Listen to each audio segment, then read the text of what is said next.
Hello and greetings, everyone. Good to see you all on this fine Friday, possibly your Saturday. The world is weird because it is round. It's straight up Squaresville, man. So, welcome one and all. It's good to have you here.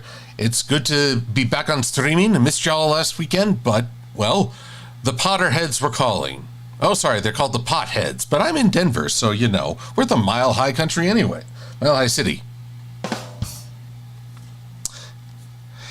And I'm probably conflicting with my guest at the moment, for she is streaming as well. Cosmic Keyframe is streaming art on her channel, and for some reason, the window shrank. There we go, that's better. Let's get that properly streaming. Let's get that playing. I want to make sure you can all see her fine work.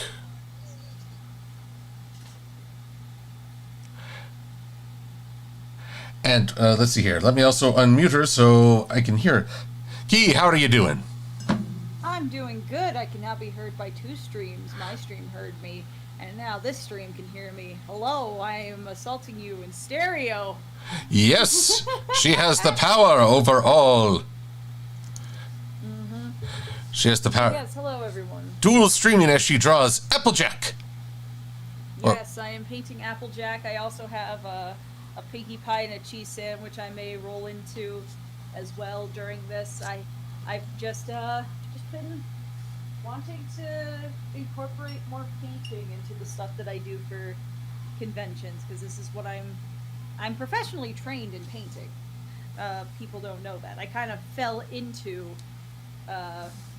digital art, but this used to be my main calling was acrylic paint. Oh, excellent.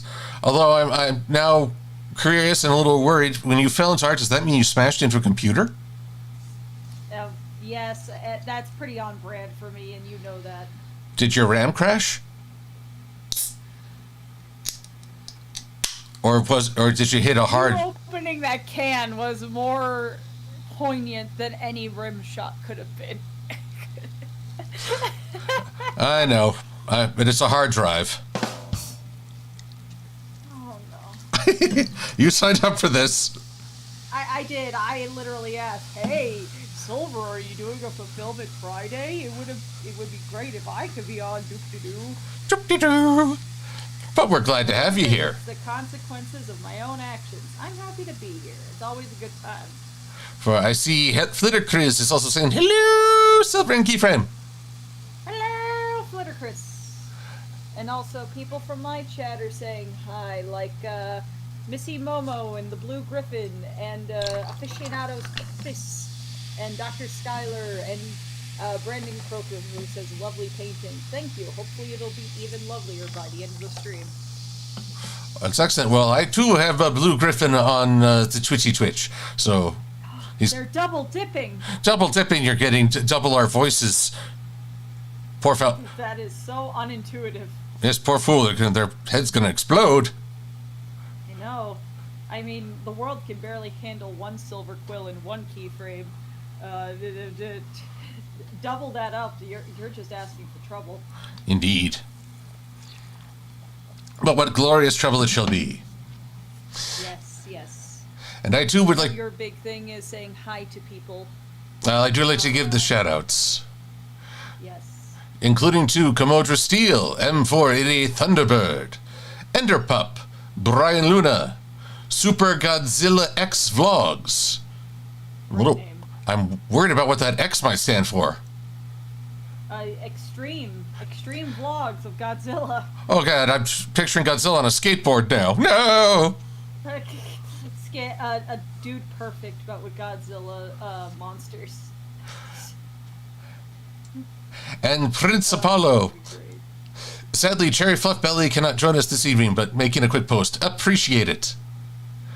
And Trinary, always good to see you. I mean, if Trinary's not here, then that means something's wrong, so... But I forget, Prince Apollo has just started watching TOH, The Owl House. The Owl House, It yes. takes me a minute there. Great time for you to start when the series is almost over. Well, yeah, that means you can watch it all without any breaks. That is true. I mean, we have to wait 3 months for the next episode of this season 3, I say in quotation marks. In the quotations? Well, because season 3 is just 3 45-minute specials. Ah. Which is such a weird way to go about it. I don't know. I don't agree. But yes. Let's see here. You are working on a Halloween thing. Indeed I am. Just a few more quick shout-outs to Jeff Okazinski, who is looking for Sweetie Bloom. I believe she's hard at work. Rocket Raider, Vulpecula and Einfield, Pokemon Fire Eevee, Okami Ryun, Preston Cox. Let's see. Just making sure. Battlecross, Preston. Synchree, Grimwolf, Draymondor Naldaran, Jude 3300. And, I've got a Dr. Skyler over here as well, saying hello, nerds. Yes, that... Oh, well, you are one to talk. But it's true. Look at the pot calling the kettle black. But I am a nerd. I'm here. Hello. Gachapone37 saying howdy, friends. And Rockstar, the Metalhead Brony, alongside Gojaline91. Apologies if I missed any of y'all. But, let's see here. Also, a question from Enderpup. We've got to stick to our traditions. We have you read Agents of Smile, or have you seen the Tank Engine and Friends? As I said in the last one, I mean, no, I have not seen what Agents of Smile are. I'm pretty sure that must be like an MLP parody of Agents of S.H.I.E.L.D. And, yes, I've seen Thomas and Friends when I was, like, a little kid, but I'm not actively watching it. Well, it's still better than... Usually my friends are like, no, I was too old for that, or no, I missed out. It's like... Keyframe has stunned me twice in that regard, as she actually knows the show I'm looking to review, which is called The Halloween That Almost Wasn't. I don't know if anyone out there has... Trinary, you done did it, Trinary. Before people guess, no, it is not a sequel to the town that Santa forgot. I know some people think that it's that. No, just because it has a similar naming convention does not mean that it is that. It's not even animated. Nope, it's live action, starring Judd Hirsch of Taxi fame, and of slightly lesser renowned the Independence Day movies. They want slightly lesser. Well, I love it. He became an Academy Award nominee for Ordinary People, but before that, 1 year before that nomination, he was doing The Halloween That Almost Wasn't. And somehow everyone views that as a black mark on his legendary acting record. Madness, I say. If you can't have... gets their start somewhere. Exactly. If you can't have a sense of humor about your own career, you're in for a rough go. You're in the wrong line of work. You're going to have a bad time. Exactly. So, here's the thing about the Halloween That Almost Wasn't. It's supposed to take place in Transylvania. And none of the actors, especially the Hallmark-esque family at the begin that we see, none of them even try to speak with Romanian accent. So I thought it'd be fun to explore how to do a Romanian accent, and lo and behold, there is a quick accent video on YouTube where they give certain prompts. Like so. Lynn's sister picked the garlic that she wished. And I thought I would add on to it. So with Keyframe's prompts and ideas just before the stream, we're going to follow that up with, but then the Scarlet Witch lost the stitch and turned them both into fish. What a bitch. And I'll cut away just before I go over that family-friendly line. So I need graphics to support such a thing. So in the blue we have Lynn, and here's Lynn's sister. And now I'm even trying to talk with that semi-believable Romanian accent. Semi-believable. I would say barely, if at all. Oh, thank you for the $1, Missy. It's a good time. And thank you for trying to afford the $1. You spoil me every blessed time. So spoiled. Every time. Every week, even if I'm not streaming. He's relentless. Just always a single $1. Get yourself a singular M&M. Actually, that sounds pretty good. But no, with the funding of Trinary and others, I've actually bought a bunch of soundproof acoustic panels that I am currently decorating my ceiling and walls. Ah, that's smart. And with it, I will have a new era of audio. I will no longer have to, small padded room, which many would argue I deserve. I mean, yeah. Not gonna argue there. I should think not. So, I mean, you've talked to me enough times, you know. There's some good. Oh no. I've known you long enough to know that you need a padded room sometimes. That's right. There's Loco in the Coco. But yes, you're making graphics for these because you found someone who works with dialects, right? Well, I wish I could say that I truly found, but mostly a quick YouTube search for Romanian accents after I Google mapped where in the heck Transylvania actually is. I never did well in geography. I mean, fair, I suppose. I mean, like, that's not fair. I only know where Romania and Transylvania and stuff is because Hungarians and Romanians are pretty close together. Mm-hmm. They have canoodled many of times, and I'm pretty sure I have Romani blood in me because of that. Mostly because my family, that side of the family likes to call themselves gypsies. Ah. So, Hmm. doesn't mean other people can call me a gypsy, but, like, I can. Well, now you've just got me interested in working canoodling into conversations. Oh my god. Yes, Key may have made the critical mistake of saying that I won't have a soundboard with me at conventions, but these sound machines are handheld and portable. Active fear is what I'm feeling at the moment. Well, you needn't feel active fear at the moment because, well, some of the sound effects are like a gunshot or a bomb, and I would not want to cause any stress at a convention. Ergo, I'm probably not going to do that. Hey, you could say that you're helping encourage physical fitness at the convention because that'll get people running. Are you kidding? That'd probably set new land records. But then I don't think I'd be welcome back. Oh, are you saying Charlie wouldn't welcome back someone who's promoting active cardiovascular health in the brony community? If there's any way you could spin a bad thing to be good. If I could do that much spinning, I think I'd have my own gravitational force. You'd be a soul cycle teacher. That's right, but I don't have the soul for it. Oh.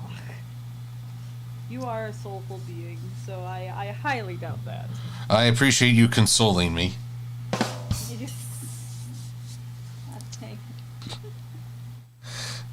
Now already I encounter a problem. I had meant I need to flip. So this will be the sister. This is Lynn. She'll be waving. But to pick the garlic that she fished, I really need her hand to be in the opposite direction. Because otherwise she has broken her wrist. The thumb is pointing the wrong way, and I have created a sin against nature. I mean, yeah, you kind of did. I kind of did. Not gonna lie, could have been my one stint as God, and well, kind of dropped the ball. Left you alone for 5 minutes with the Sims character generator, and that's what happened. I mean, in my defense, God created the platypus, and I don't know what he was on at that moment. I think he just had leftover parts. It's like when you're really hungry after Thanksgiving and like there's just scraps of the other pieces of food and it's like, well, let's just make a pile. I love that. Edible. I like that. The platypus is God's Thanksgiving leftovers. Exactly. The hardest part about this Applejack painting is that it's on wood. And wood is not as easy to like blend paint into than normal like acrylic board or canvas board or stretch canvas, because wood is porous, so it absorbs the paint. Ah. Plus there's a different just grit texture to the paint itself and the canvas, because well, it's wood. But that's why I wanted to do it for Applejack. I thought it would give it a nice rustic look, not thinking about the challenges that will come my way. Oh, but that's because you have true grit. I'm gonna wear out that button if I don't stop.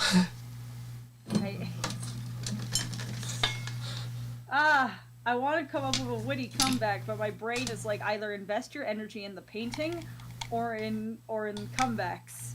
And I'm feeling like I'm making the good investment in picking the painting. You are. I'm feeling immediate regret. You are, but well, I too am filled with regret because my mouse has just run out of power. Thanks, mouse. Right now, I have made the sister's hand a oven mitt. Pardon me one sec while I dig through my computer bag and get the appropriate connections. Be right with y'all. Hi, chat. You're stuck with me for a bit. How you doing? Let's see. Remember the Goosebumps movie? Which one? How art thou? I'm doing good. Spooky month dance? Spooky month dance. Alright, chat. Let's see.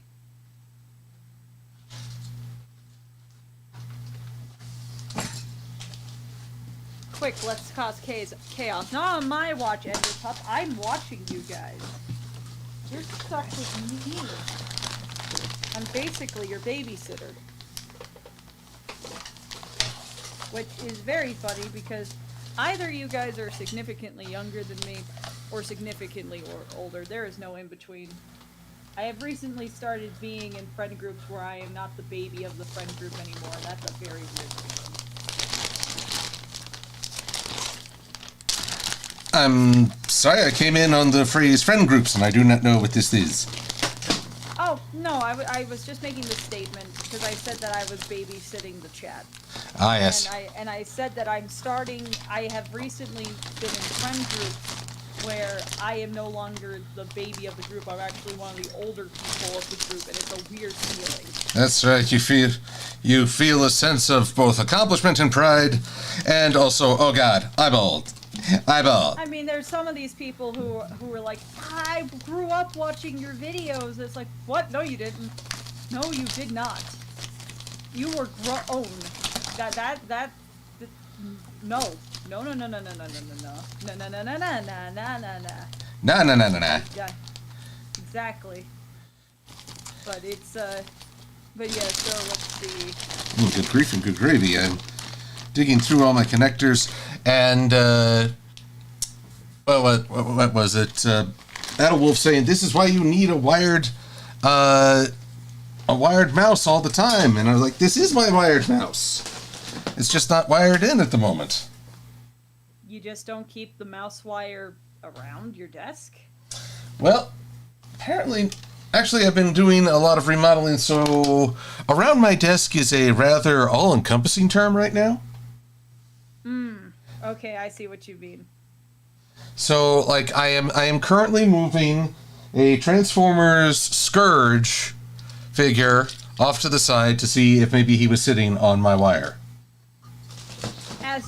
As Scourge does.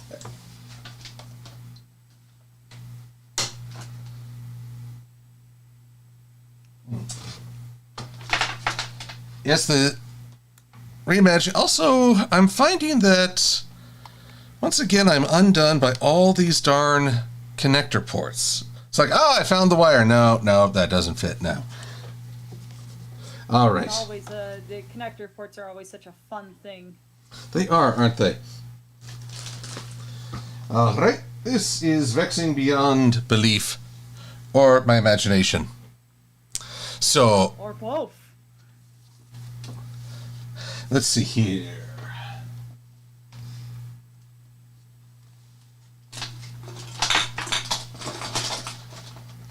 Does Keyframe know who Bob Ross is? The thumbnail I made for my stream is literally a Photoshop of my head over Bob Ross, so yeah, I think I know. Yes, I believe, every day is a good day when you paint. I used to watch The Joy of Painting all the time, so... There we go. Now I am connected. Hooray! Now I am restored. Now I can thank Trinary who...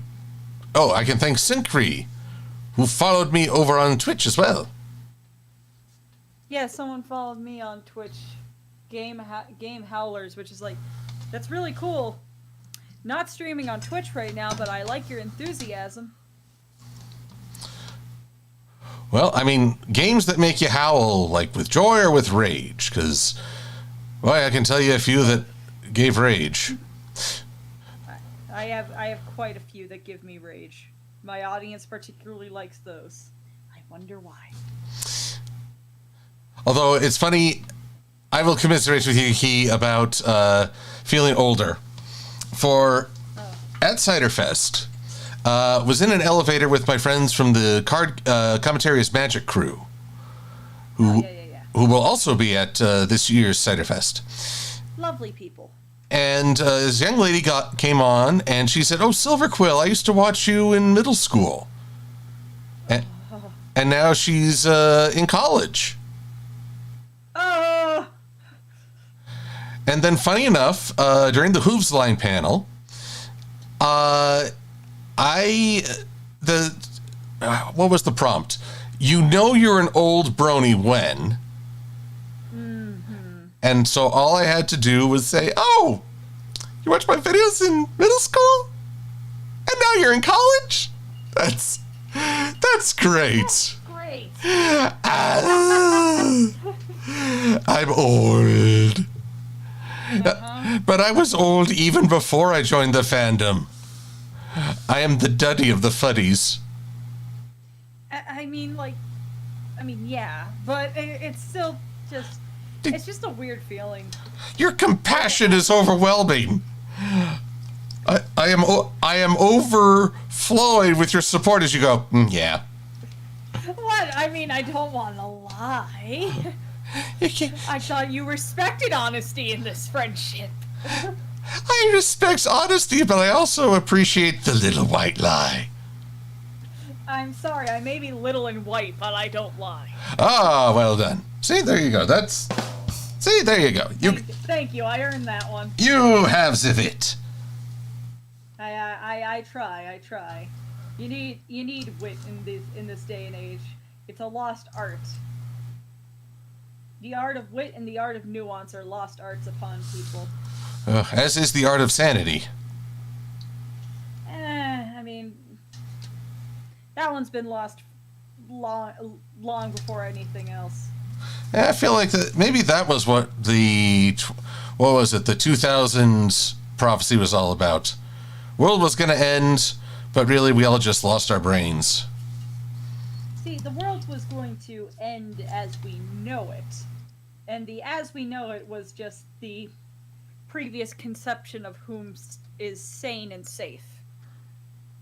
Also, it was an REM song. It was really good.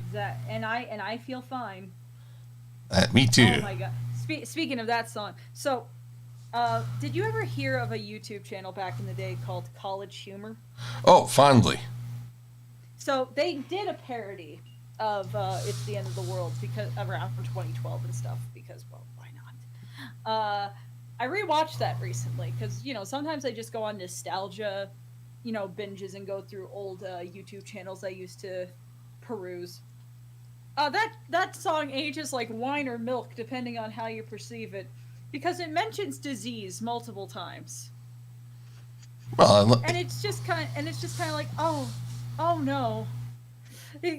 Some of that where it's like, if you watch it now, it's like, wow, did college humor pull a Simpsons and prophesize a lot of things? Not very. I don't like that. I don't like that a lot at all. But I used to watch college humor so much as a younger person. Oh yeah, I saw today on Twitter. Someone said I was saying I got into My Hero Academia because of a video from an old YouTube channel called Silver-Quill. And I was like, oh, I got you into My Hero Academia. Also old? It's old. I would classify your channel as a lot of things. Old is not one of them. I was like, oh, that's so nice, but I'm not old. Yeah, I'm not old. Meh. Meh. But it's like, what is the qualifications for an old YouTube channel at this point? Like, a week? I don't know. I guess, because, I mean, you started posting in, what, 2014? Yes, indeed. Yes, indeed. Like, you're not even 10, your channel's not even 10. Not yet. Like content creation-wise. So it's just like, you're not old. Like, Smosh is old. Epic Rap Battles of History is old. Like, I would hate to see what they think is ancient. What would be ancient? Pixels. Yep, 12. I guess, like, I don't know, like, Fred? I mean, like, maybe this ages me of, like, because I remember, like, early YouTube. You know, so it's like... It was a dark and horrible thing. It was a bunch of random clips, and in the good old days where the YouTube profiles had awards for, like, most watched this week in this part of the world and blah blah blah, which I loved. I wonder if people in Romania will watch this part and say he's not even doing a good impression.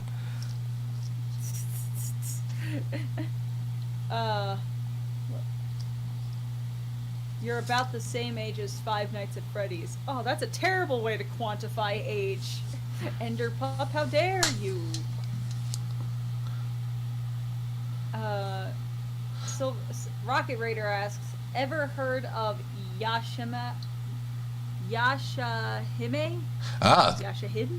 Yashahime, yes, the daughter to Inuyasha and Kagome.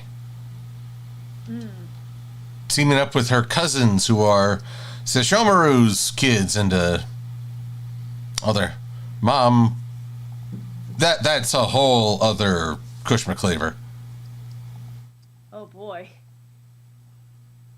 I only saw Inuyasha, so well, I don't remember much of it. That was like early kid Chrissy watching that stuff, so it I think it's just not didn't process as much as it probably should have. My first animes that I remember watching very vividly was like Sailor Moon, Lupin the Third, specifically Part 2 because that would air on Toonami. Ah, there you go. Actually, it's kind of funny to see how Lupin has changed with the anime industry. Onwards and onwards. I'm very happy more like American audiences are starting to give Lupin like more a chance, which is so surprising because it's been around for ages. Lupin's as old as Scooby-Doo, so like it's been around a long time. If anything, Lupin is Japan's Scooby-Doo. But it's like I'm just happy to see people like, you know, just appreciate it more and watch it more, and just like the feral monkey man a bit more. Yes, although I think I appreciate the gunman who hangs with him more. He's just sort of the... Oh, Jigen. Jigen. Jigen's great. Oh yeah, he's just like, this again. I keep telling you, stop falling for Fujiko. Yeah, you got good old Arsène Lupin III, Daisuke Jigen, Fujiko Mine, Goemon Ishikawa, and Koichi Zenigata. Good old Detective Zenigata. Lupin! Lupin! Who our friend Lauren absolutely adores. If going by her Twitter is any indication of how much she loves Zenigata. She actually does do autograph card artwork for the current English actor for Zenigata, Doug Erholtz. Nice. Which is fantastic. Doug is super sweet. All the Lupin actors are great, like Richard Epcar and Tony Oliver, Michelle Ruff. All the good. They're all good uns. I met 2 of the Lupin actors because there's been multiple actors that have played him. Obviously. Oh yes. You got Tony who played him in like part 2. He's like the quintessential one. Then you got Sonny Strait, who Dragon Ball fans know of. Oh yeah. He did him during the Funimation days. Then you got Keith Silverstein, who played him in like the Koike films, which are the more darker looking Lupin movies. And he's great. He plays Torbjorn in Overwatch. It's such a weird 7 degrees of Kevin Bacon when it comes to that. Is that like 5 degrees of Overwatch? 5 degrees of Overwatch. Connect everything to Overwatch. Including gambling statistics. Wait, really? How does gambling statistics go into Overwatch? I'm curious. Their loot crate system came under heavy fire as teaching kids gambling. Oh no. I'm not surprised, but oof. So that's part of why now they have a battle pass, because, yeah, that fixes everything. Sure. Well, at least with a battle pass, you, like, earn the rewards. It's not gambling. There's no loot crate. You know what's coming. Like, if you battle as much as you do, you know you're going to get this skin, or you're going to get these points, or whatever, you know? Like, It's true. It's not gambling. It's just a reward system, which is, better. Better, but still, from what I hear, Overwatch 2 has had one really rough start.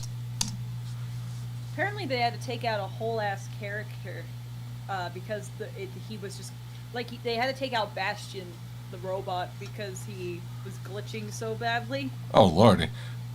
I thought when you were saying about taking out asses, I was like, did someone go after Tracer again?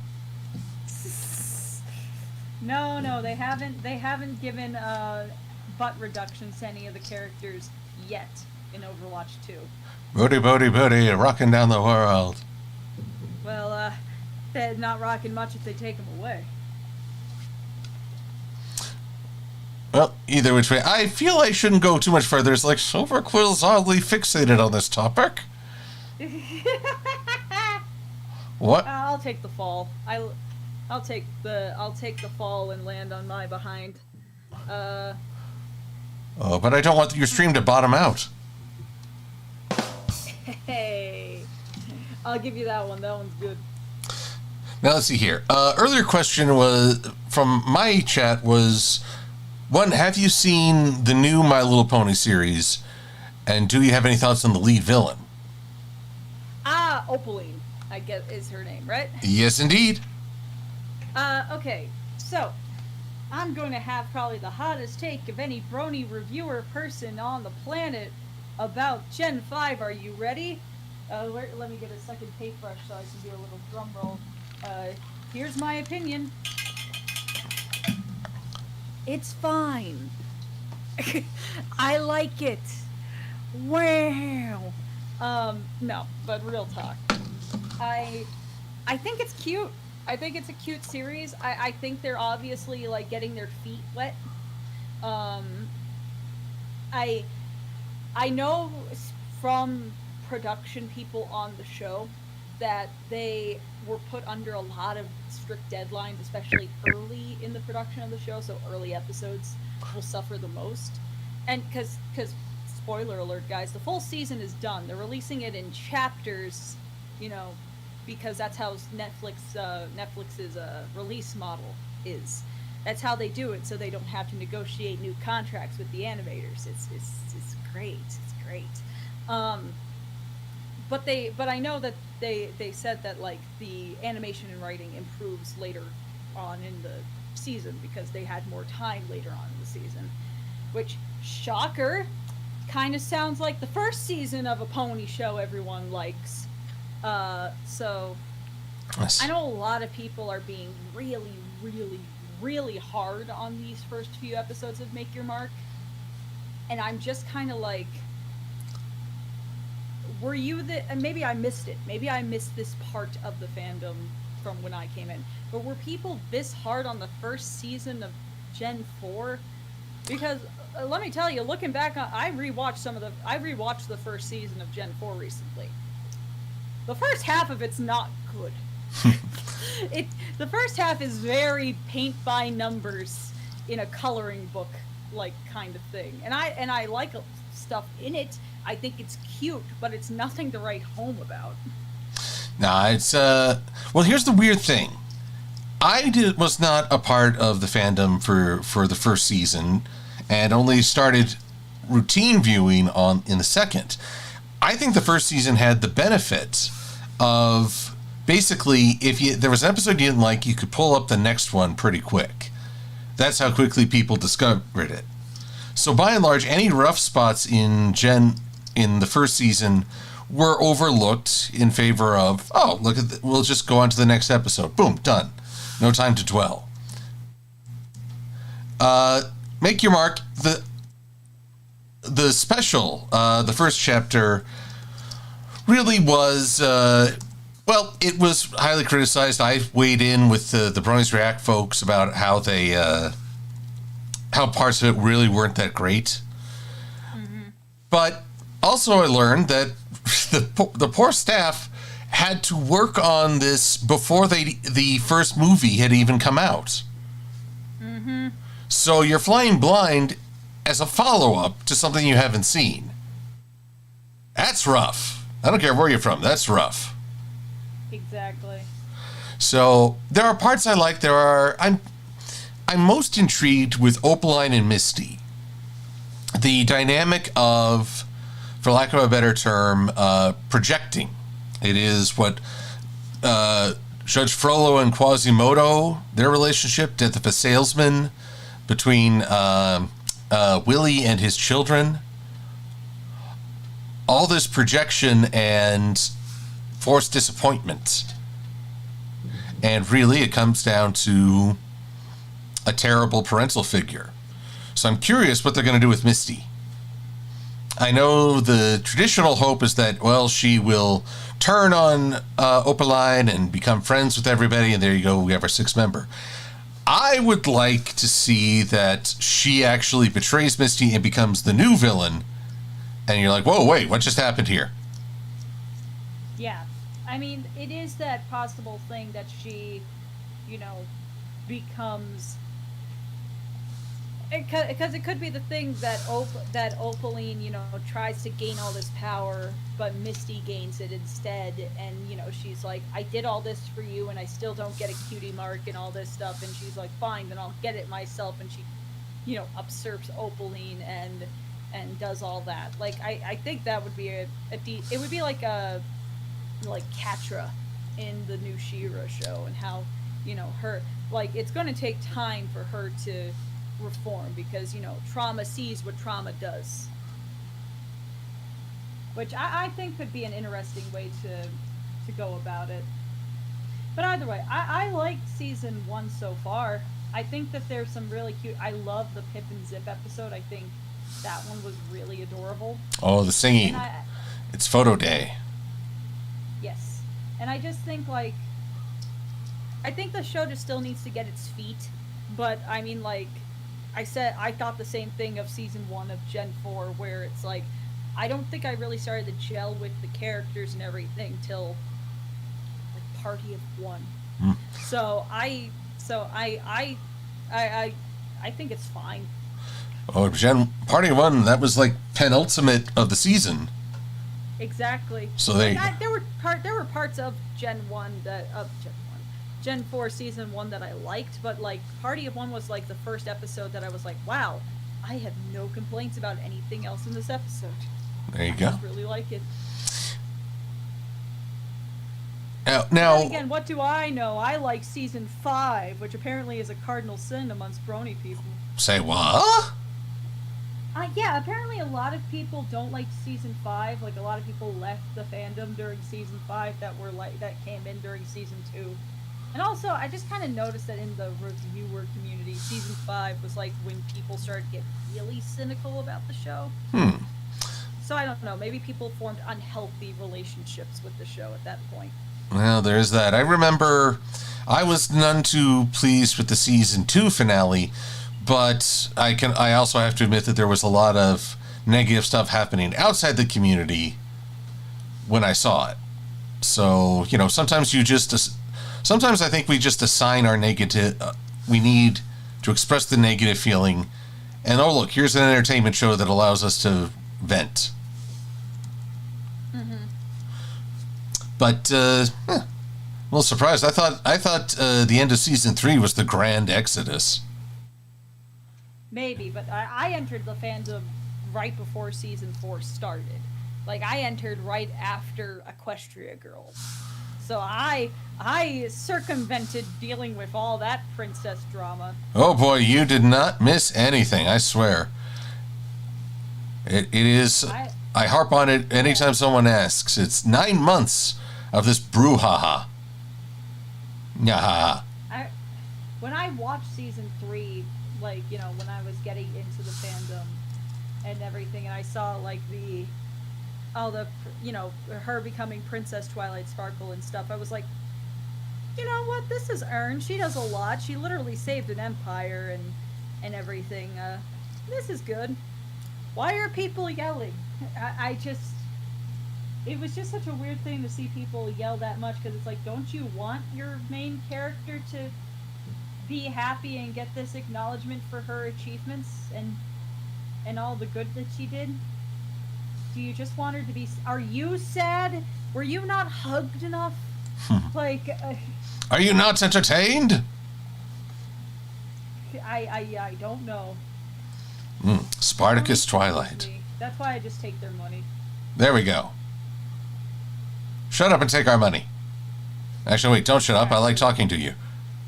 Aw, thank you. I like talking to you. Yeah. Do we have any other questions from you, chat? I'm sure they have plenty. Sorry, one sec. Just Photoshop, I am not nearly so familiar, so I always hit the wrong buttons. I know that feeling. Let's see here. Season 2 finale was a mess, says Brian Luna. Well, I mean, I don't like part 1 of that. That's always been my thing. Part 2 had beautiful singing and all that good stuff, but part 1, yeesh. Yeah, part 1 was a lot of very, like, Twilight torture, that kind of stuff. Like, it was a lot of setup for not much resolution there. I mean, I'm also not a huge fan of Candlelight Wedding personally. Great song aside, and I personally I like Cadence.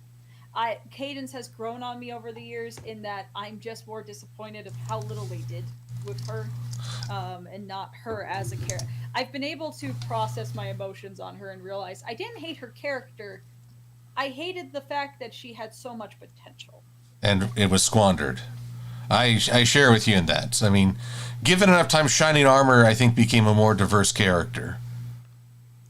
Yeah, but I just wish they did more of her, because when you think about it, with how they set up a lot of it, especially at the beginning of season 3, she was a character that could have had such just a genuinely powerful character.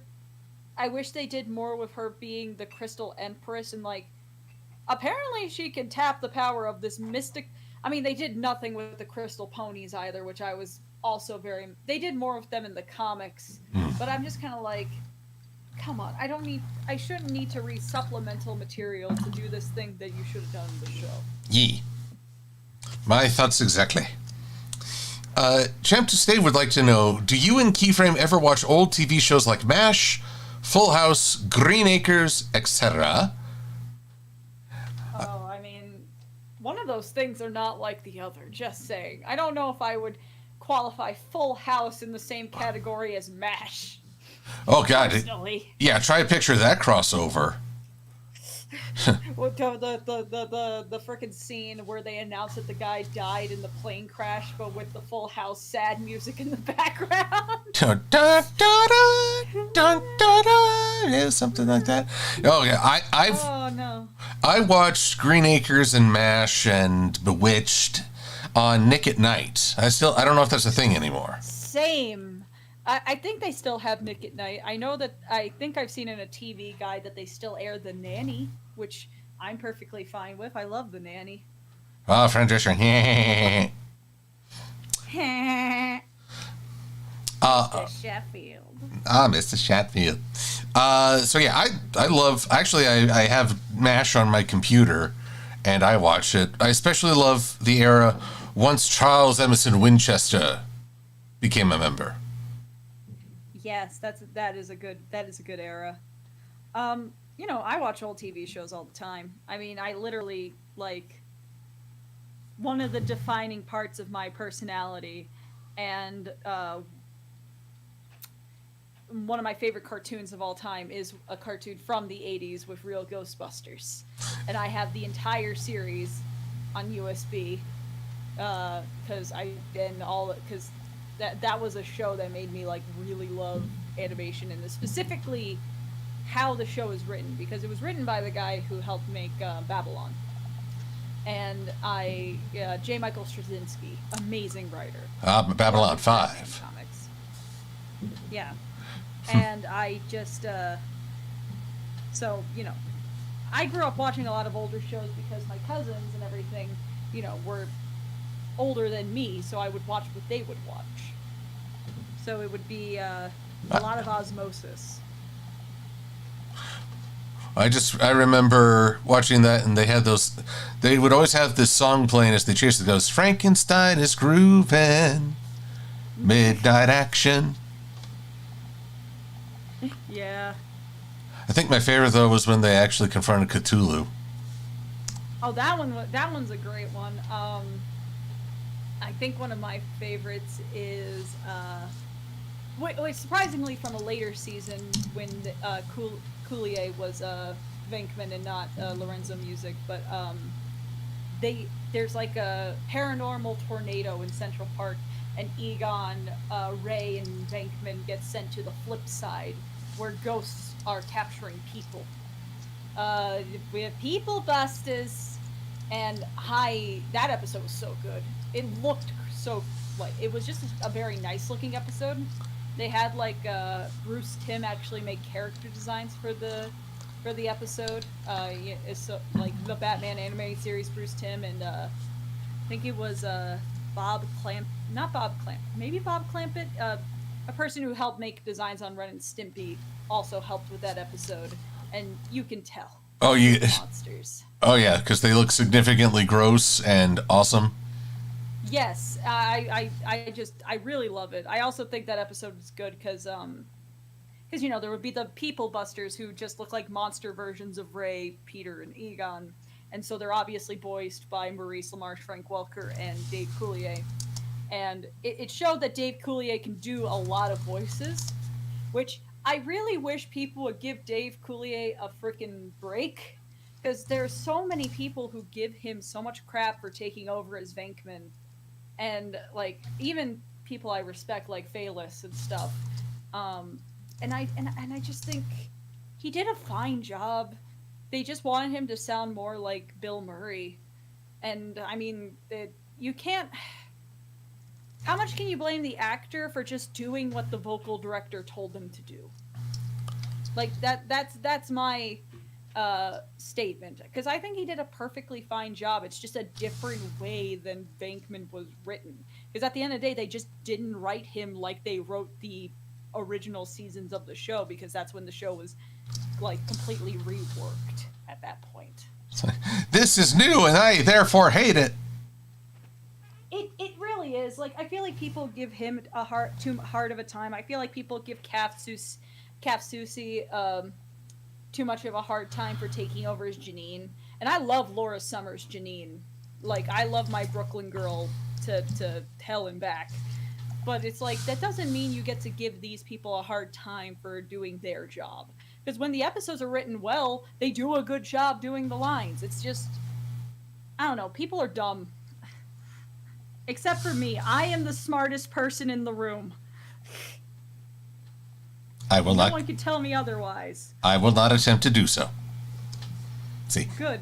I'm not smart. I'm a survivalist.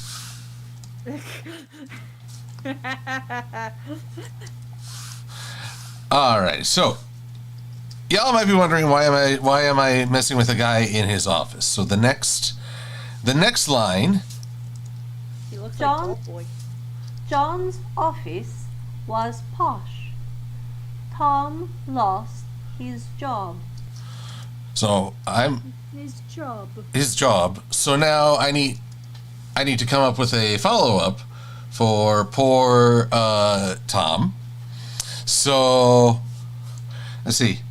John lost his job when Tom came back with a mob. An angry mob. With an angry mob. Actually, have we ever met a happy mob? I mean, flash mobs, I guess, are technically happy mobs. There we go, but they just want to flash everybody. Or am I showing my age with that? Put it like that.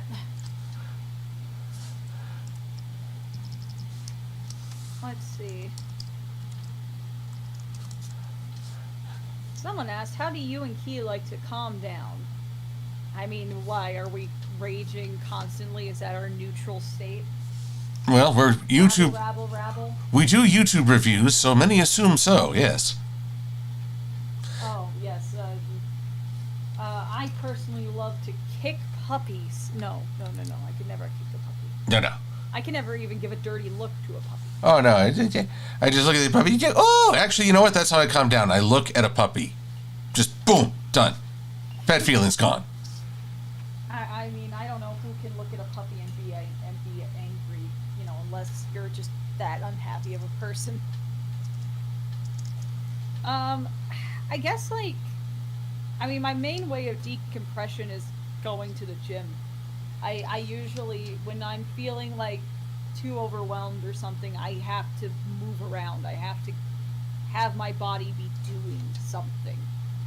Lets out the happy chemicals and also tires my body out so I can't get overwhelmed. So. See, I get frustrated, but usually then I try to draw something. It's like I get my anger out on the page. Drawing is also a very good outlet. Which is, actually, it's kind of funny working on a script and the topic of expression through art, conveying feelings. As a culture, we make fun of that a lot. It always make it sound so wishy-washy or not. Dippy. Exactly right. And truth is, it is incredibly effective. And yet we mock it. And I feel like we're doing ourselves a terrible disservice. We're indoctrinated in the assembly line Gerald Ford type of America where we are just kind of built to go to work, where creativity is squandered because it doesn't fit the particular mold that would be beneficial to the system, which I guess in and of itself sounds hippy-dippy, but it only sounds that way because we have made it seem like anything that sounds counterculture sounds like that. It's all an illusion, man. It's all an illusion, man. Fight the power. Wait, I am the power. Don't fight me. There's actually a really good episode of Powerpuff Girls that touches upon using your creativity to help channel emotion. Weirdly enough, a later season episode, which I know not a lot of people like, it's basically like Bubbles is, just drawing with chalk on the playground, having a good time. Buttercup is, rabble-rousing with a bunch of people, and she, like, slides by and destroys some of the drawings, and she's not sorry about it. She's like, "Why are you doing this? I'm the tomboy." And, Bubbles gets sad, cries, and flies into the forest. And she gets a new box of chalk from a butterfly, and then that butterfly turns out to be him, and the chalk drawings come to life when she draws them. But she gets angry because what Buttercup did, so she draws like these like really vicious dinosaurs and monsters and all this stuff, and they come to life and they do bad things. And the resolution is that she draws onto them like happy stuff like hats and whatever. And she's just like, yeah, I am angry, but now I'm using it constructively. And it's just such a wholesome ending to an episode. It's like a creative wrote that episode. Yes. Someone who went to art therapy wrote that episode. I honestly think it's one of the best episodes of Powerpuff Girls. Let's see here. Well, no argument here. I need to seek that episode out. I don't think I ever got to see it. It is really good. I need to remember the name of it. I mean, people watching have the internet. Just look up Chalk episode, I guess, of Powerpuff Girls.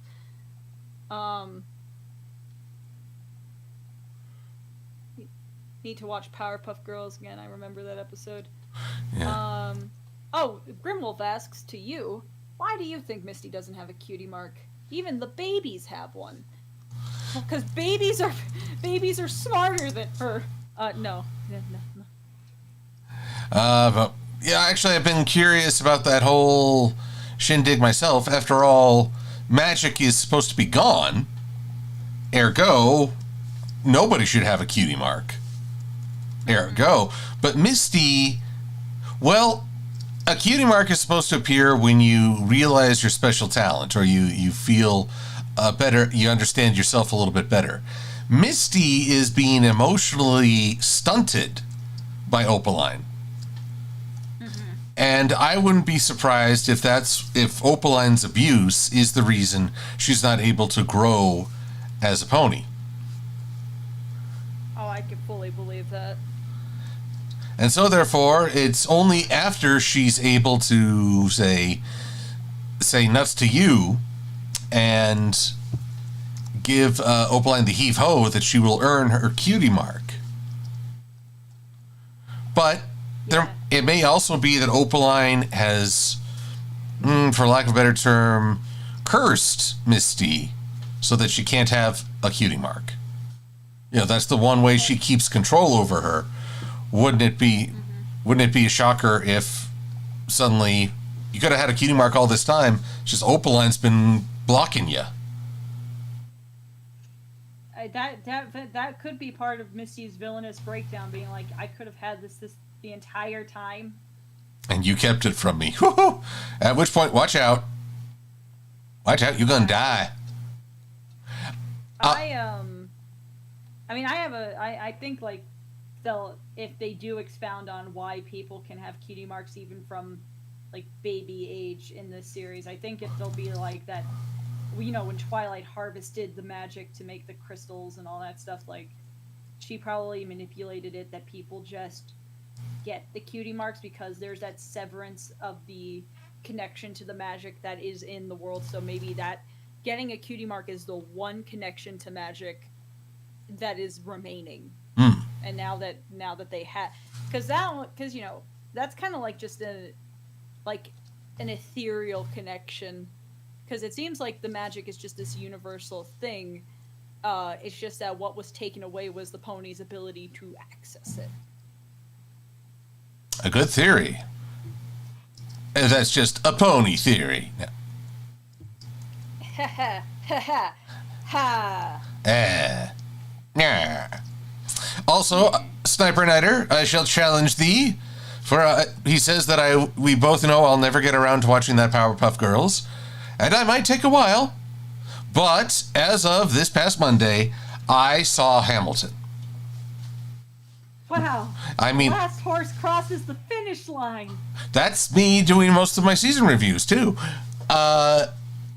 In truth, it's mostly because Sweetie Bloom was here for the Harry Potter convention, and we had some time between lunch and her flight, so She held you hostage. I would say I was a willing participant.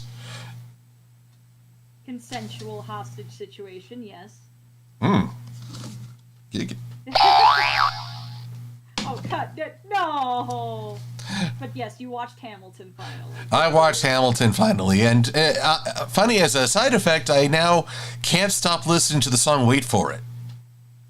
It's such a good song. Isn't it though? I love the guy. Although I'm not great with actor names, but he played Leslie Odom Jr. He did a fantastic job playing Aaron Burr. Which yes, he currently plays the main character in Central Park. You better. With that singing and his acting, he deserves a leading role. But no, that one is just so passionate and energetic. I'm a sucker for it. I'm a sucker for it every time. It's such a very thought-provoking message of a song too, of constantly holding yourself back until there's the right moment, but in turn the right moment never comes. Because you eventually have to initiate that moment yourself. And Sweetie Bloom had the excellent observation that during the duel, I don't think that's a spoiler because history. I mean, yeah, a 200-some-year-old spoiler, wow. Everyone, well, both sides suffer because they actually do the thing that they behave the opposite. Hamilton suddenly waits. Burr does not. Mm-hmm. And boy, does that go. They do the antithesis of their own morals. Yes. And so, I didn't notice this guy crying in the corridor. Should have gone with him. But yes, it's the antithesis of their values, and it costs them both. We don't really get to see, but Burr is the villainous founding father. I mean, when you actually look up the life that Bert had afterwards, it's really shitty. Yep. For lack of a better word. I mean, one of his wives, divorces him, and I think it's Hamilton's son that is her divorce attorney. There is just a lot of not good that happens in Burr's life. But then again, real life Burr did not regret killing Hamilton. I think that's a warning sign whenever a guy is not sorry for doing violence. Then again, he did issue the challenge. But there we go. Tom lost his job. I wonder if I can. I think I have a problem because now I want to try and animate those tears. It looks like sad Patrick Bateman is getting fired by Vault Boy. Or by Archie. There you go, Archie. Never mind who he married. He's here to fire you. I mean, you can animate the tears by just doing a 2-frame. Do it like they do in anime, where it's just 2 frames. Ah, yes, I like your thinking. Tom Cry 1, Tom Cry 2. Speaking of Archie, so I've been watching stuff because I've been writing a lot of reviews and video essays recently because I want to get stuff out relatively soon. I feel your pain. And there's a video, not a video.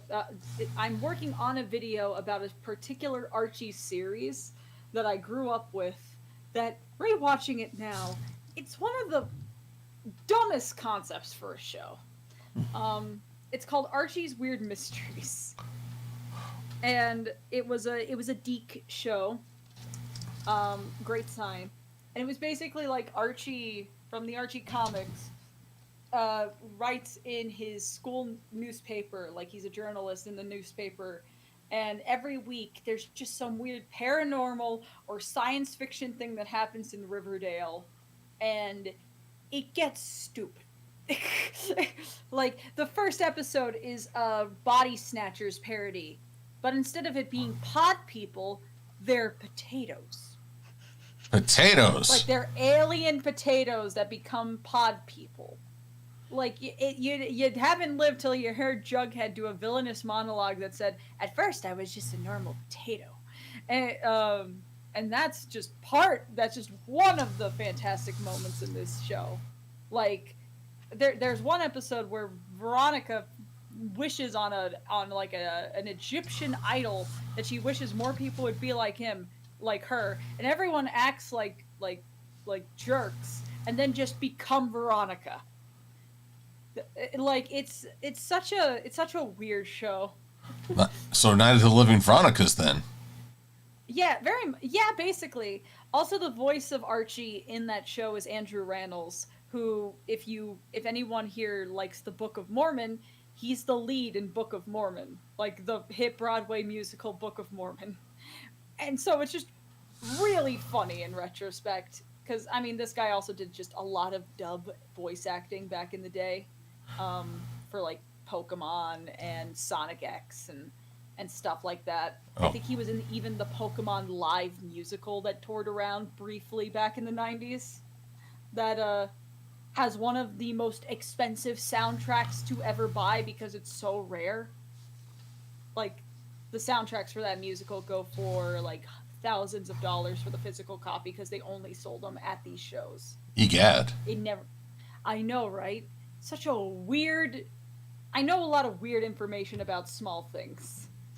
But I've been rewatching that show because you can find the entire show on YouTube. And it's so dumb, but it's dumb in a way that I can't look away. And then watching it, I realized, wait, this is just what that show Riverdale is on CW, except this one's funnier. Because from what I've looked at with the Riverdale show, magic and half the characters have superpowers now in Riverdale. Wait, what? Like, yeah, apparently Jughead became Daredevil, and like they can go into the afterlife, and like I don't. At one point, they were all in like this D&D group that's put a giant shroud of magical darkness over their town. I don't know what this show is doing. I mean, like, they brought Sabrina in, which I guess is their excuse for weird shit to happen. I reiterate, wait, what? I know, right? None of this is making sense to me. It doesn't make sense to me either. It hurts my brain parts. It hurts mine as well. But yeah, so I've been rewatching that, and like, I don't know, it's fun to look up lesser known animation things, especially from studios that don't have the highest echelon of quality in the public perception, like Deke. Deke. So much of my childhood, but my childhood was weird. I mean, shows in my childhood were weird. Deke. Shows that had most of the time one good season, and then the rest were... Because Real Ghostbusters was Deke. The first 2 seasons were good. Inspector Gadget was Deke. First season of Inspector Gadget was good. And then just stuff happens. And then you're like, this was a thing. I mean, wait, didn't Deke also do G.I. Joe? Did they? I thought that was Filmation. May very well have been. I'm just trying to remember, because G.I. Joe continued way longer than I thought. And good gravy, what they turned into just boggles the mind. I'm boggling. Watch me boggle. Oh, Crimson gave me $20 earlier saying, "Howdy, Key and Silver. Hope you're doing well. Just wanted to pop in and give a little." Well, thank you, Crimson. Nice. Yes, and I giving thanks to Piemaster 128 Official. Bleep bloop. Oh, achievement. Silver, have you ever been inspired by a random object? Once wrote a short story based on a magnet that said insane. I prefer the term mentally hilarious. I can't see from just one object, but one afternoon after an anime convention, I was pulling some stuff out of a box, and I had a knight figure from a Nintendo game and a goddess figure of an anime series. And I thought, wouldn't it be something if, like, a guy is on a quest because a goddess possesses someone, and but then that requires you cut off all contact with your previous life, and this fellow just has a crush on the girl, doesn't want to let it go, and he discovers something a bit sinister about the whole process. That was an idea. Never really wrote it, but the idea is still up there in my brain, in my thinking. Inspiration comes from the nuttiest of places. Indeed. Like slapping a crying guy's head on a raging guy's face. Ah!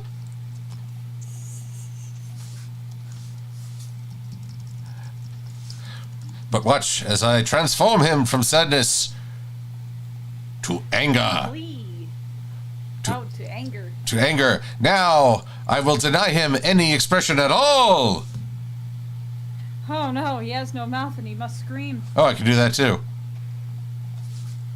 Yeah, there we go.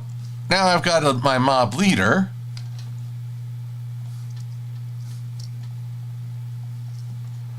Now I just need a mob.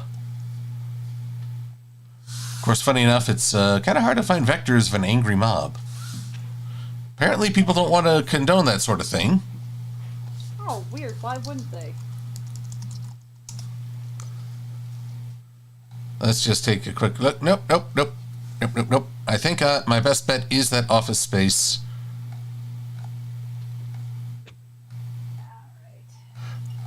But let's see here. Oh, now I've got that song from the movie, which is probably one of the funnier ones. That song's my favorite song from the movie.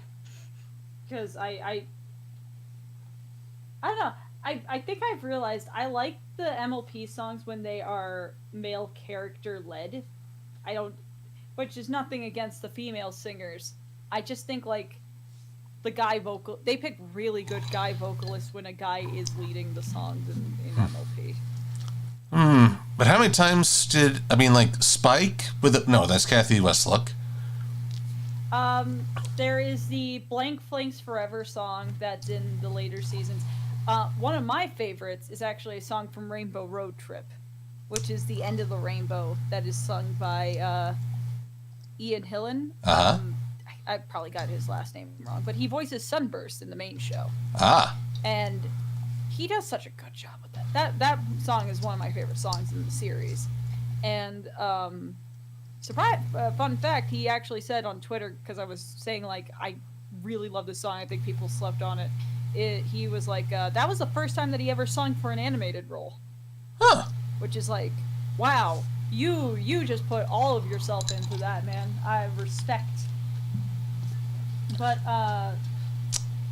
yeah, it happens so rarely, which is a shame, because like they have a lot of good male singers like in their arsenal if they, wanted to. What about Flash Sentry singing "Cheer You On"? When did he do that? It was actually, I think, just before the end. An album? Yeah, just on a short. It's just its own short video. I don't think I've seen that. I guess I'm a fake fan. Time to turn in my card. Well, I honestly, I haven't listened to the whole thing myself, so I'm right there with you. I need to turn in my card or listen to it. I was just like, yeah, Flash. I'm afraid you're a flash in the pan, my boy. I mean, I'm not surprised if it's good. Vincent has a good singing voice, because I'm pretty sure he sung, because there's that MLP Christmas album that came out back in the day. There's a specific song that I think is sung by a character that, if I'm correct, was only on that album. And it's about, like, it's like this little kid who's trying to be on the nice list. And I think he sings that song. And he does a good job. Unless he also voices the little kid that's in the Blank Flank Forever song. Vincent just does a lot of little kid boy voices in the show, I realized. If he's not being Flash Sentry. Indeed. Let's see here. We have a question from Lou Griffin. What do you call a spaghetti dish served on Halloween? This is not... Creepypasta! I feel lied to. That was not a question. It had a question mark. It fits. It counts. It was a trap. I was in this. This is entrapment. You'll hear from my lawyers. Well, watch out for the lawyers. They're... Well, I can't say too many bad things. My father's a lawyer.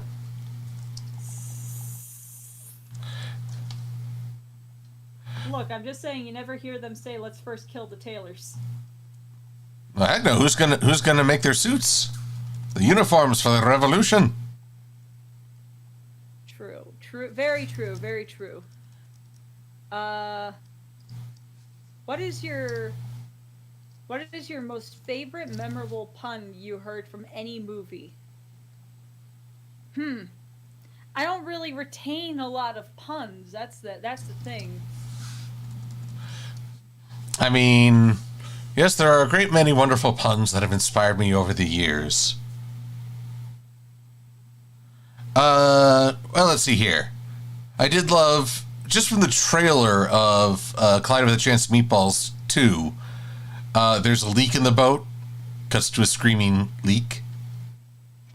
That one's really good. I mean, the first movie has a really good one that's actually narrative driven of when I was staring at defeat, I gained hope, and then you realize, no, he got the idea to plug up the machine with the instant shoe spray because he was looking at his feet.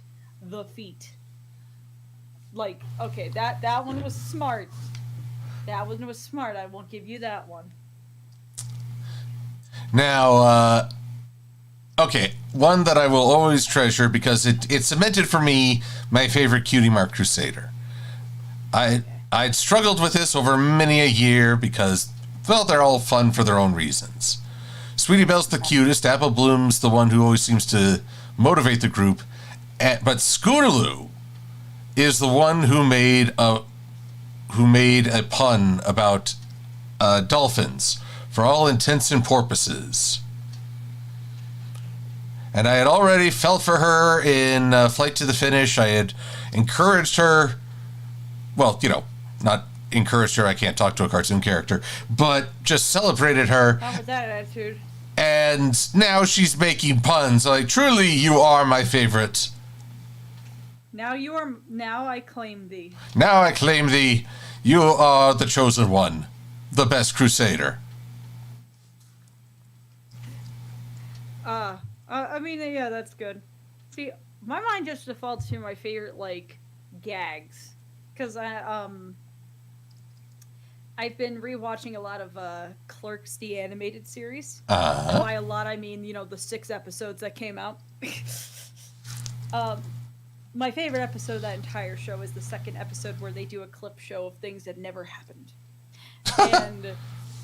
And my favorite scene in most of animation is them being like, man, we've had a lot of celebrities come by in this small, Quick Mart in New Jersey.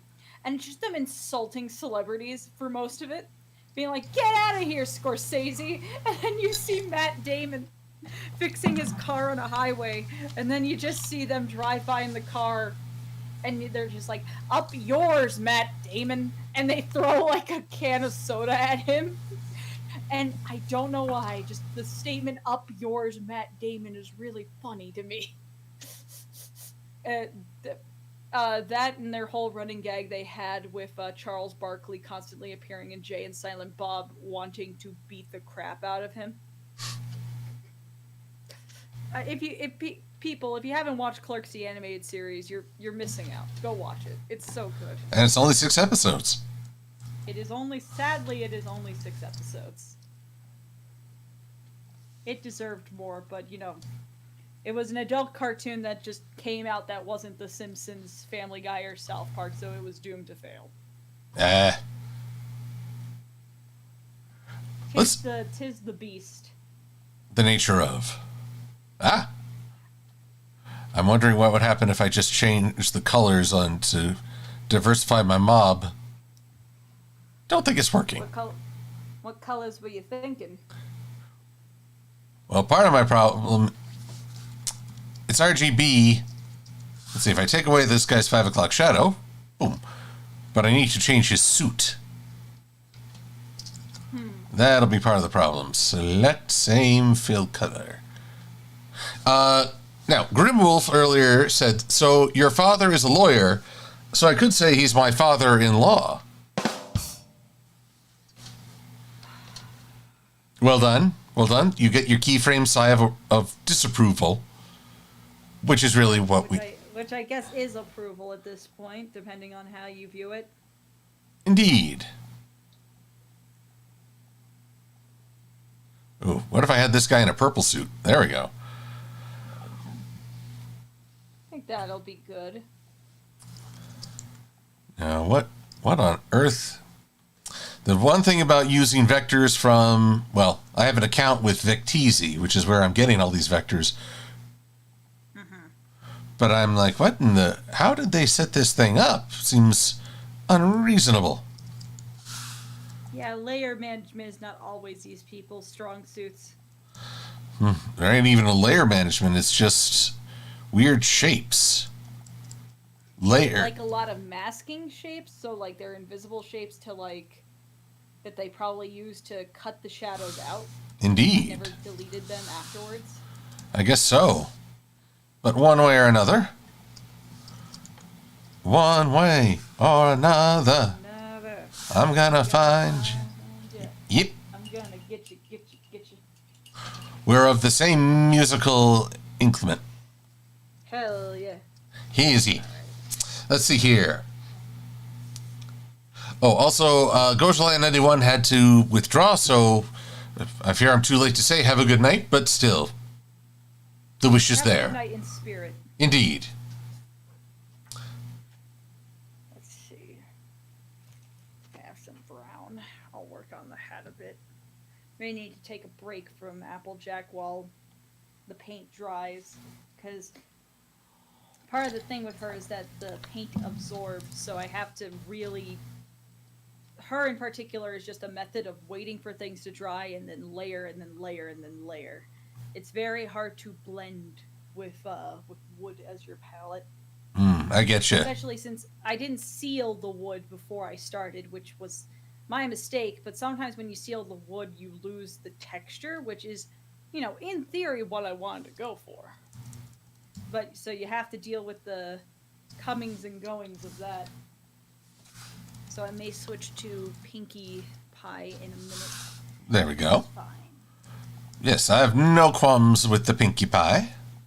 Oh, I also, on the topic of puns, how do I describe this?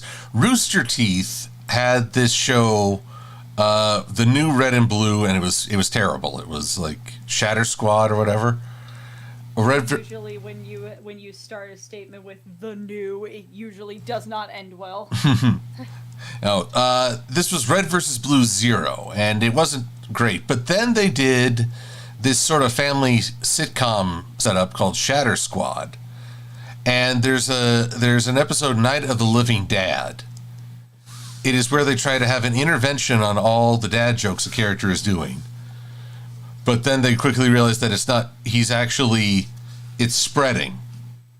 It's a disease. It's a disease. Dad jokes are a disease, and if they don't stop it soon, they too will start making the jokes. Oh no. One of them says, we can beat him at his own game. You make dad jokes unironically? I'd rather die. And then they did. Just about. The end. And then they all died. The end of the series. That didn't help at all. See? I may have made this brown a little too dark. I could probably tinge it up. Okay, I think a mob of 5 people will do. That's a solid mob amount. It's a ma, at least. It's a ma. No.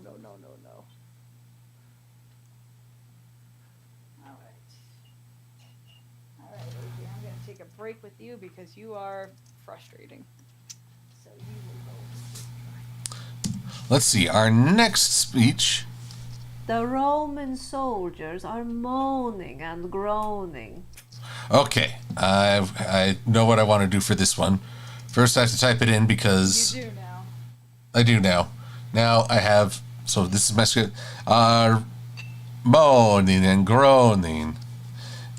Because Hannibal is pawning them. Oh. Moaning and groaning.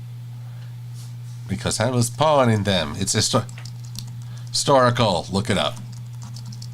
I mean, yes. By technicality, it is. Of course, I know that no one will actually look it up, but it's there. So, delete. Who cares about facts? They're here for the entertainment. Exactly. And that totally is not sad in any way. But now I need... Not at all. Pardon me as I get some vectors of Roman soldiers. That is fine. I am preparing my palette with Pinkie Pie centric colors.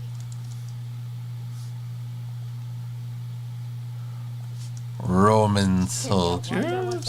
what those colors are, I'll give you a hint. They're not red. Whoops. Well, maybe one of them is. Whoops, apparently... Goodness. I have to get... Oh, I know what's going wrong. If I used that window, I'm doing you a disservice. No good. It's fine. I mean, like, there's no painting happening at the moment. Well, still, I don't want to confuse everyone. I do that on a daily basis, but still.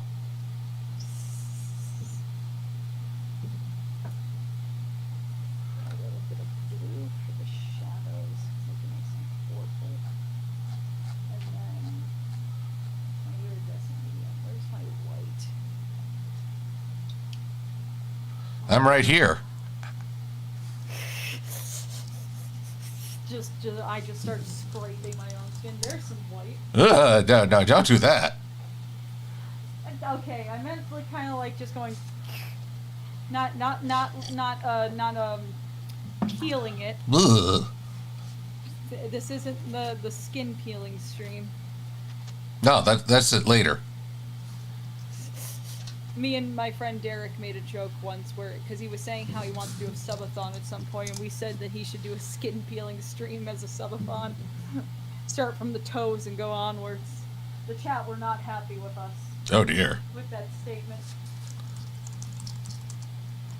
I mean, good that they weren't.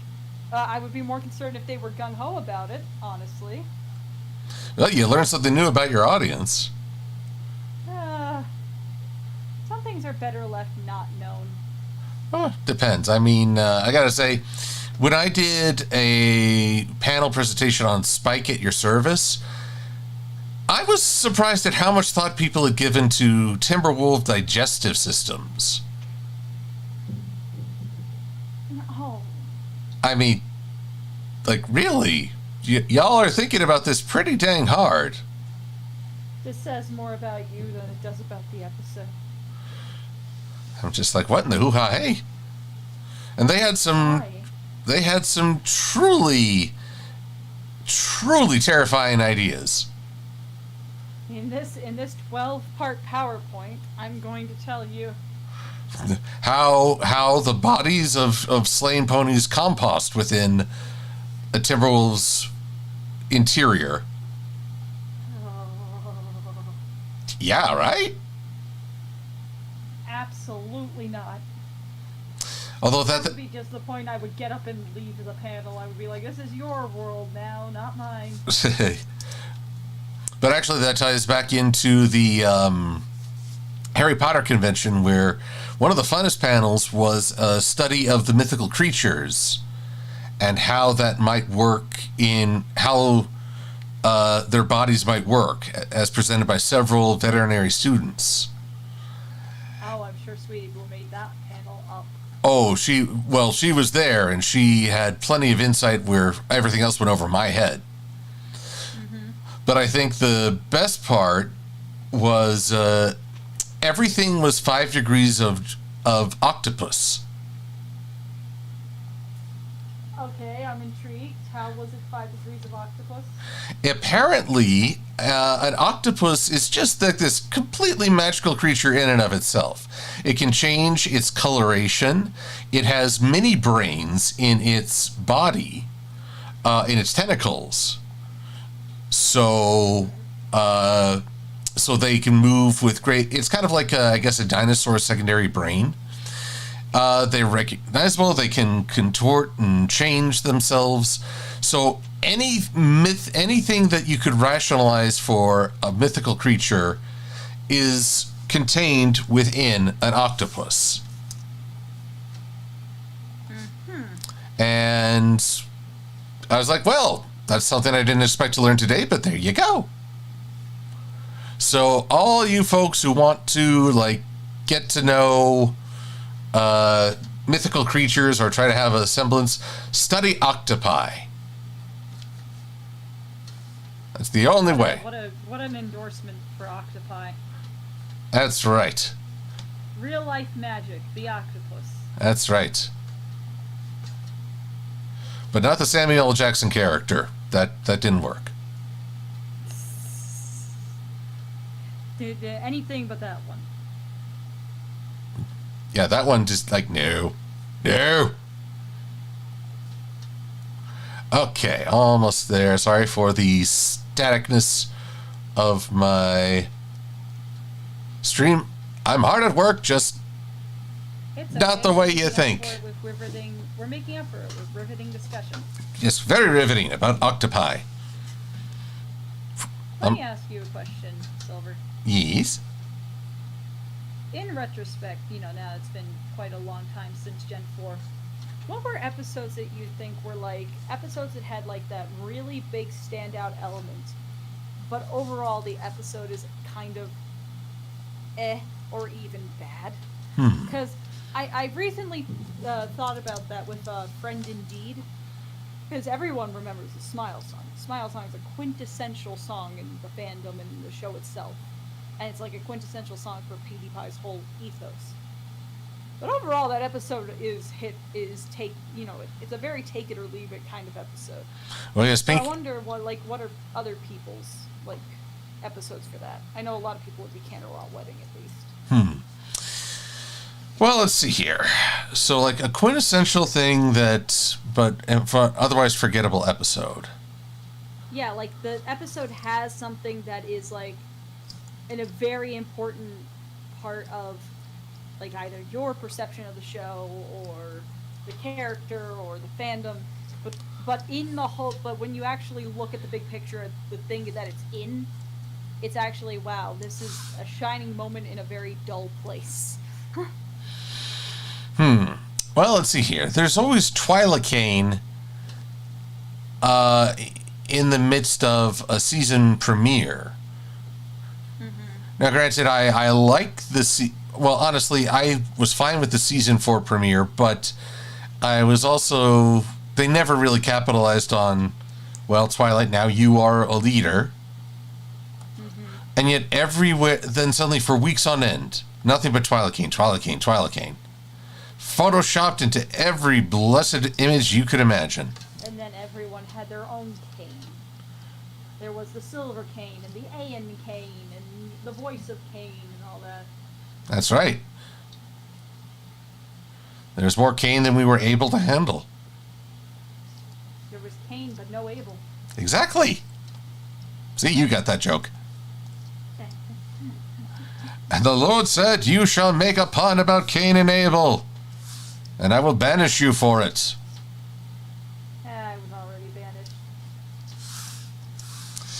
But let's see here. Oh, but I'm talking, but an actual, bad episode. Okay. Some Pony to Watch Over Me.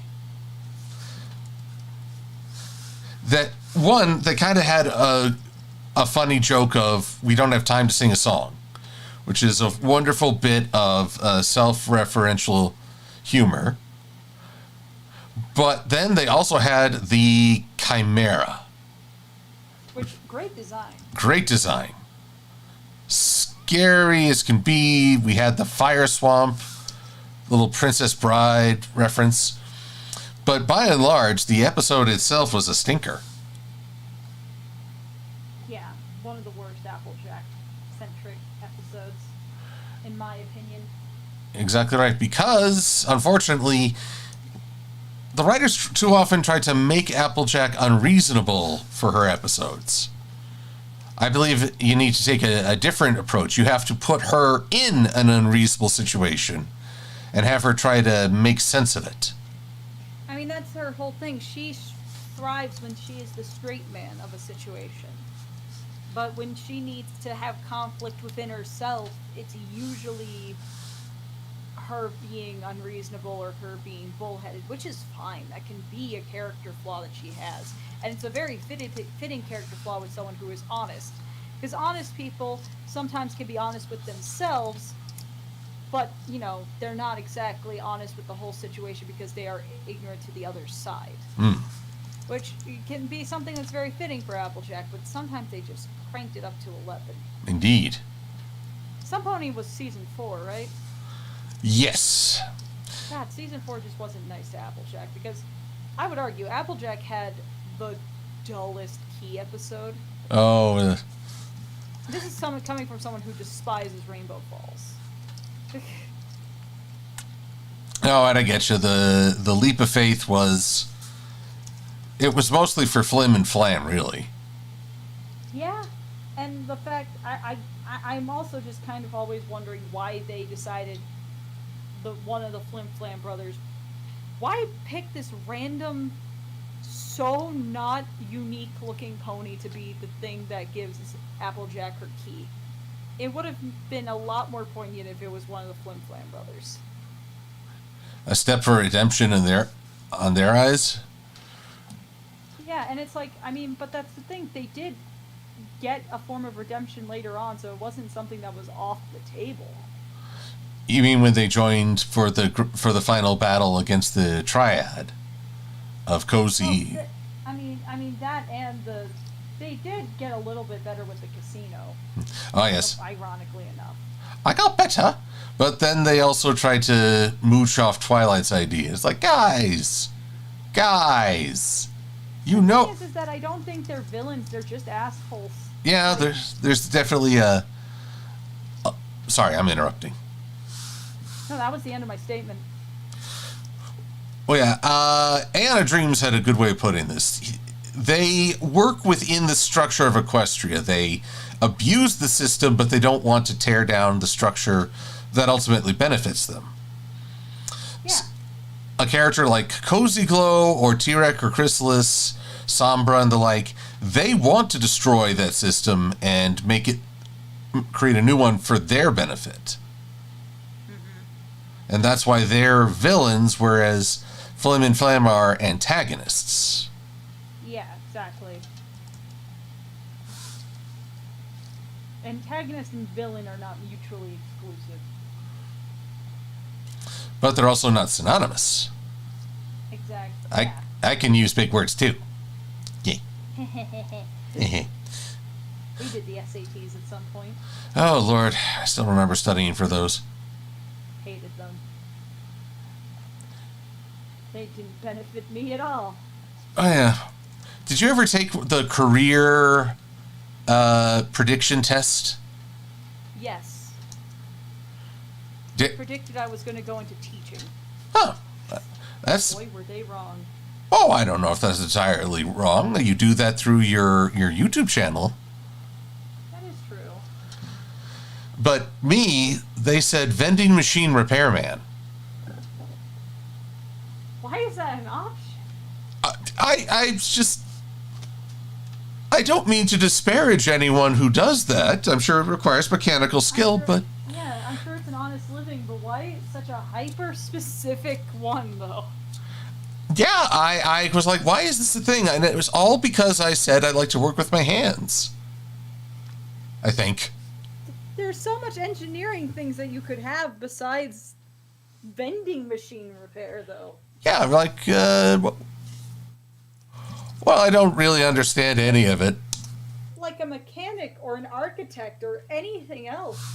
But vending machine repairman, I just feel... Silver-Quill, the vending machine man. Great, that's my superhero name. Vending man. I deal out justice to the criminals unless it gets stuck on the hook.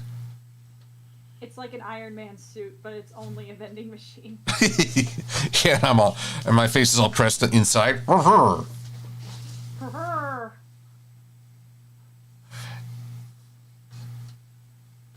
Nah, let's see here. I saw a bunch of at Silver-Quill. Oh, Brian Luna is sighing at me. Also saying you had to mention tentacles, didn't you, Silver? Well, I'm sorry, everyone, but if you're having those thoughts, well, now.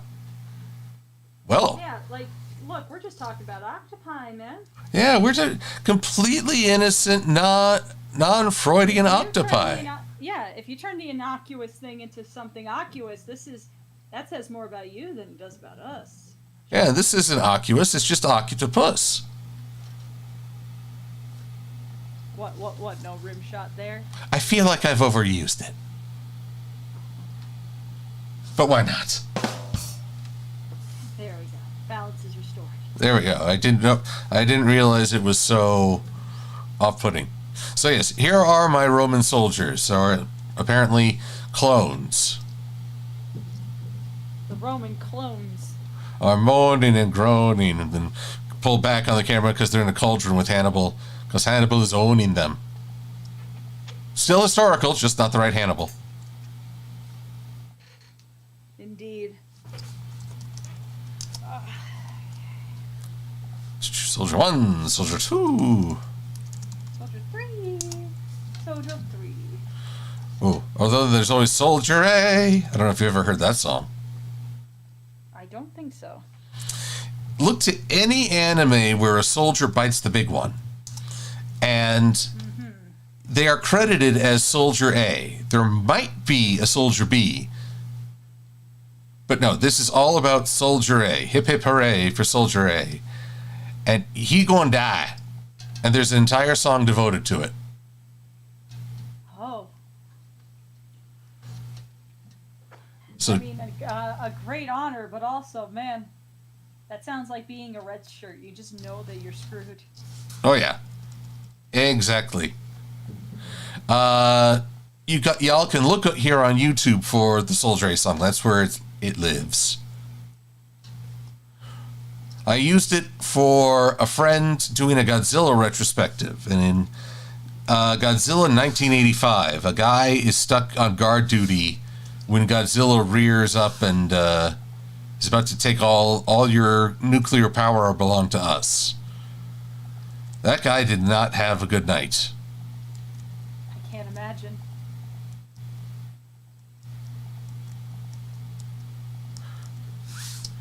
And let's see here, trying to get rid of all these bubbles because I've got something different for these boys.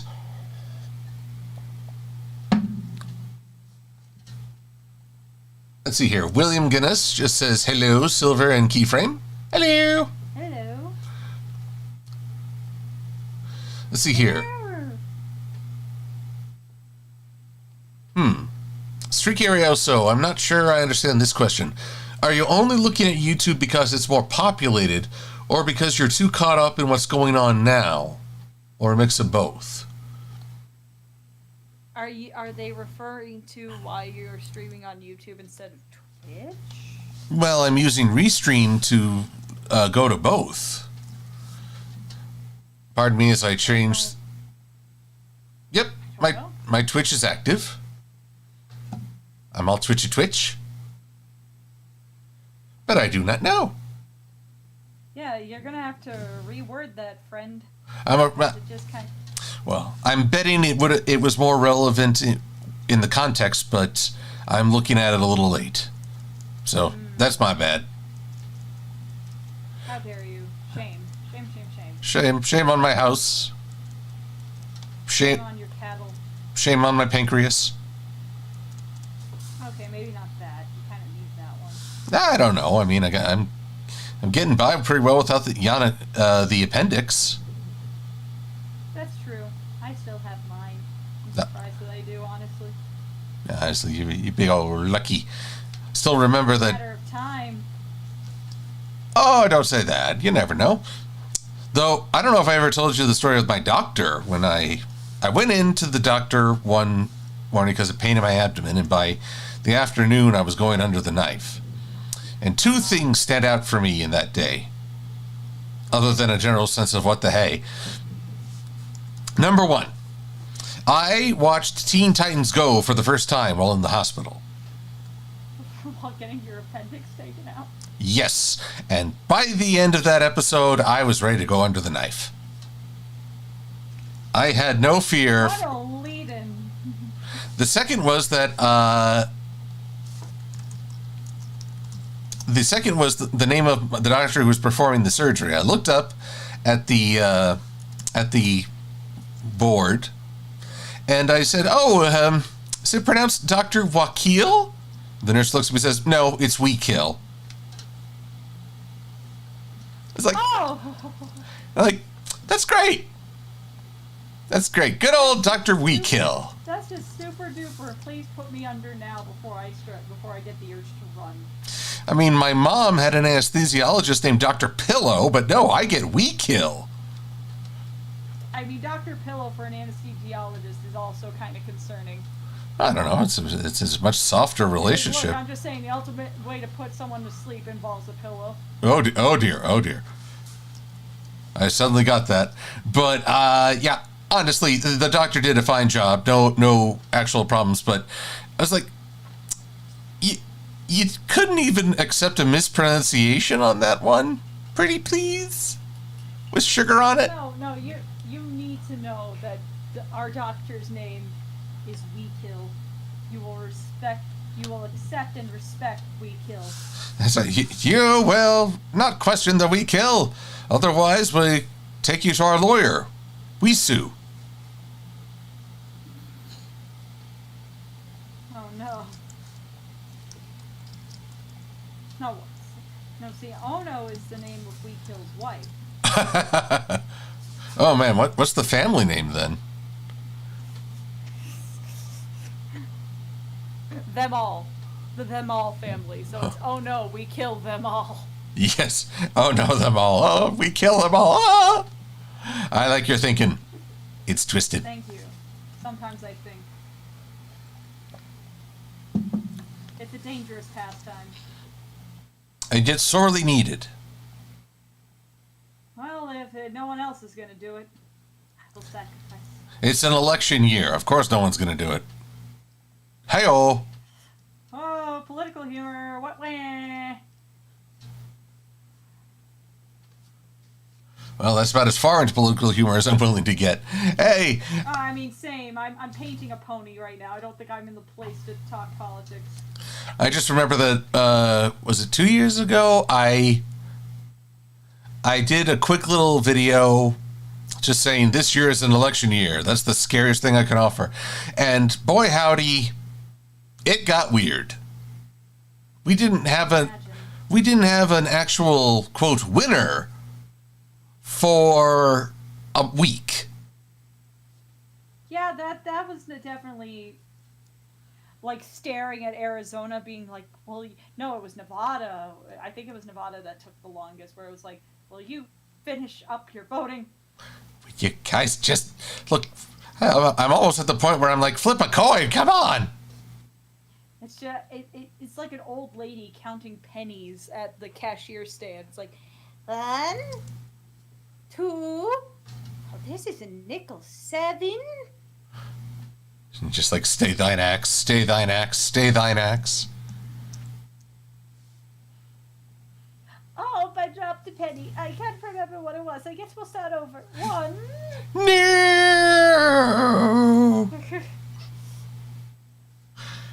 How was your day, dearie? It's like, no. My day would be better if you just finished. Or I'll put you in a box down by the river, Grandma. Oh, Evangelion 007's got to go. So have a wonderful night and weekend. Have a good one. Bye-bye. Oh, and Xander's making a Black Cauldron reference, which I appreciate. Not a lot of people do. I appreciate Black Cauldron, but above all, I feel bad for Black Cauldron. Because that movie suffered so much at the hands of Katzenberg's, like, executive meddling. The production history behind Black Cauldron is more interesting than the final product of the movie. Like, there are just some movies where I would rather see a biopic of, or a documentary about what happened while the movie was being made. One of the biggest ones, I've discussed this with my friend Michael and stuff, is I would love a documentary about the production of the original Dr. Dolittle, like the one from the 60s. Because when you look up how much crazy stuff happened on that set, of just animals going wild, ducks forgetting how to swim, explosions happening at lakes, like that the bribery to get one of the songs nominated for Best Original Song nom. It's insane, and I would love it. Yeah. And I know it's look up if anyone wants a funny like half hour, just go to the IMDb page for the original Dr. Dolittle from the 60s and just look up the trivia, because the long accounts of how these people don't know how to handle animals, or the towns they were filming in just hated the productions and all this, is hilarious. Especially when you know that the guy who played the main character in Dr. Dolittle, the actor, was a racist piece of crap. So all the bad stuff happening to him in that movie, during the production of that movie, is very cathartic. To read that a bunch of sheep pissed on him, it's like, good. Racists should get pissed on by sheep. There we go. Everyone, let's quote that. Because Cosmic Keyframe 2022. Let's piss on racists. With sheep. With sheep. I know. Pull the wool over their eyes. The blood of the lamb, the piss of the sheep. Now, I admit, I'm sad to hear that the Dr. Dolittle guy, because he was playing this sort of lovable, friendly, and you find out he's a racist, you're like, oh, okay, time to separate the... Yeah, obviously I am not talking about Eddie Murphy. No. But you just start to think after a while,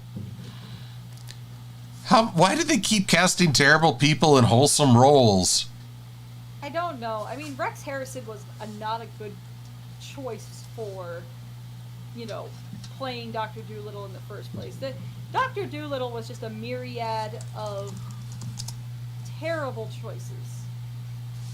Of just like, why did you got the guy from Storm in a Teacup, and like who played Professor Higgins in My Fair Lady to do this? Like, it's just,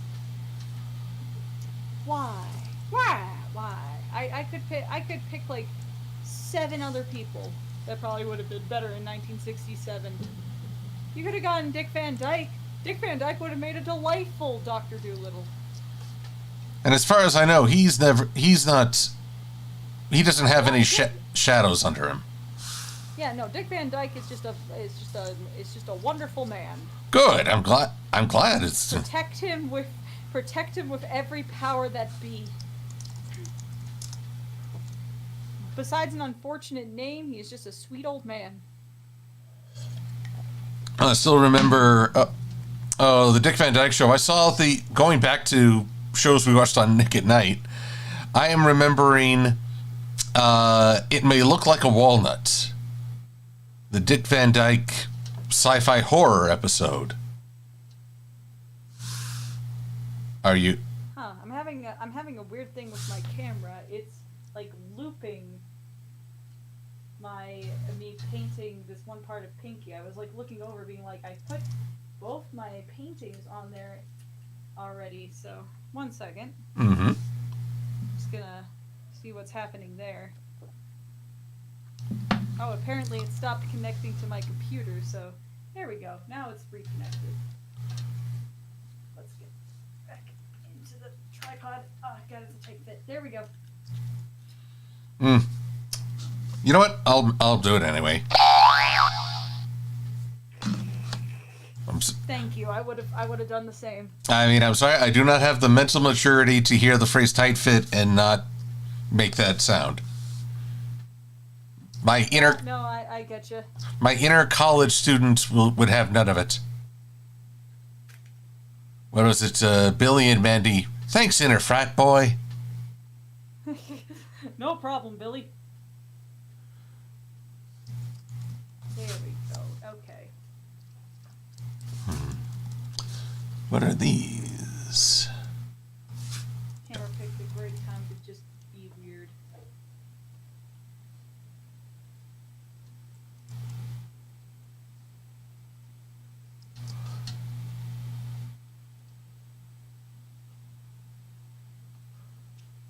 All right, I'm going to go just a bit longer tonight because we have one last piece of how to speak with a Romanian accent. The mighty knight is flying a kite. And Starlight Glimmer loves him for it. I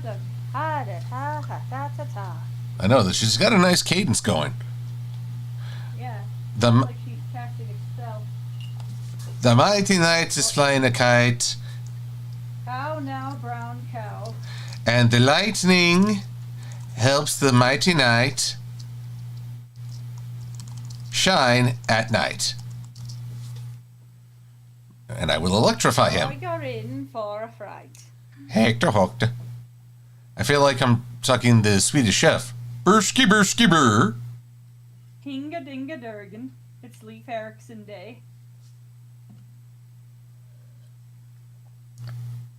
Because Swede is so far off of Romani, but it's just that cadence of da da da da da, tighty tighty ta.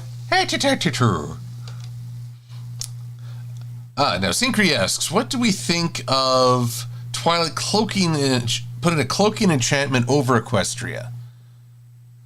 Which kind of explains why none of the other races are around. I mean, it explains it. I feel like, we're obviously missing...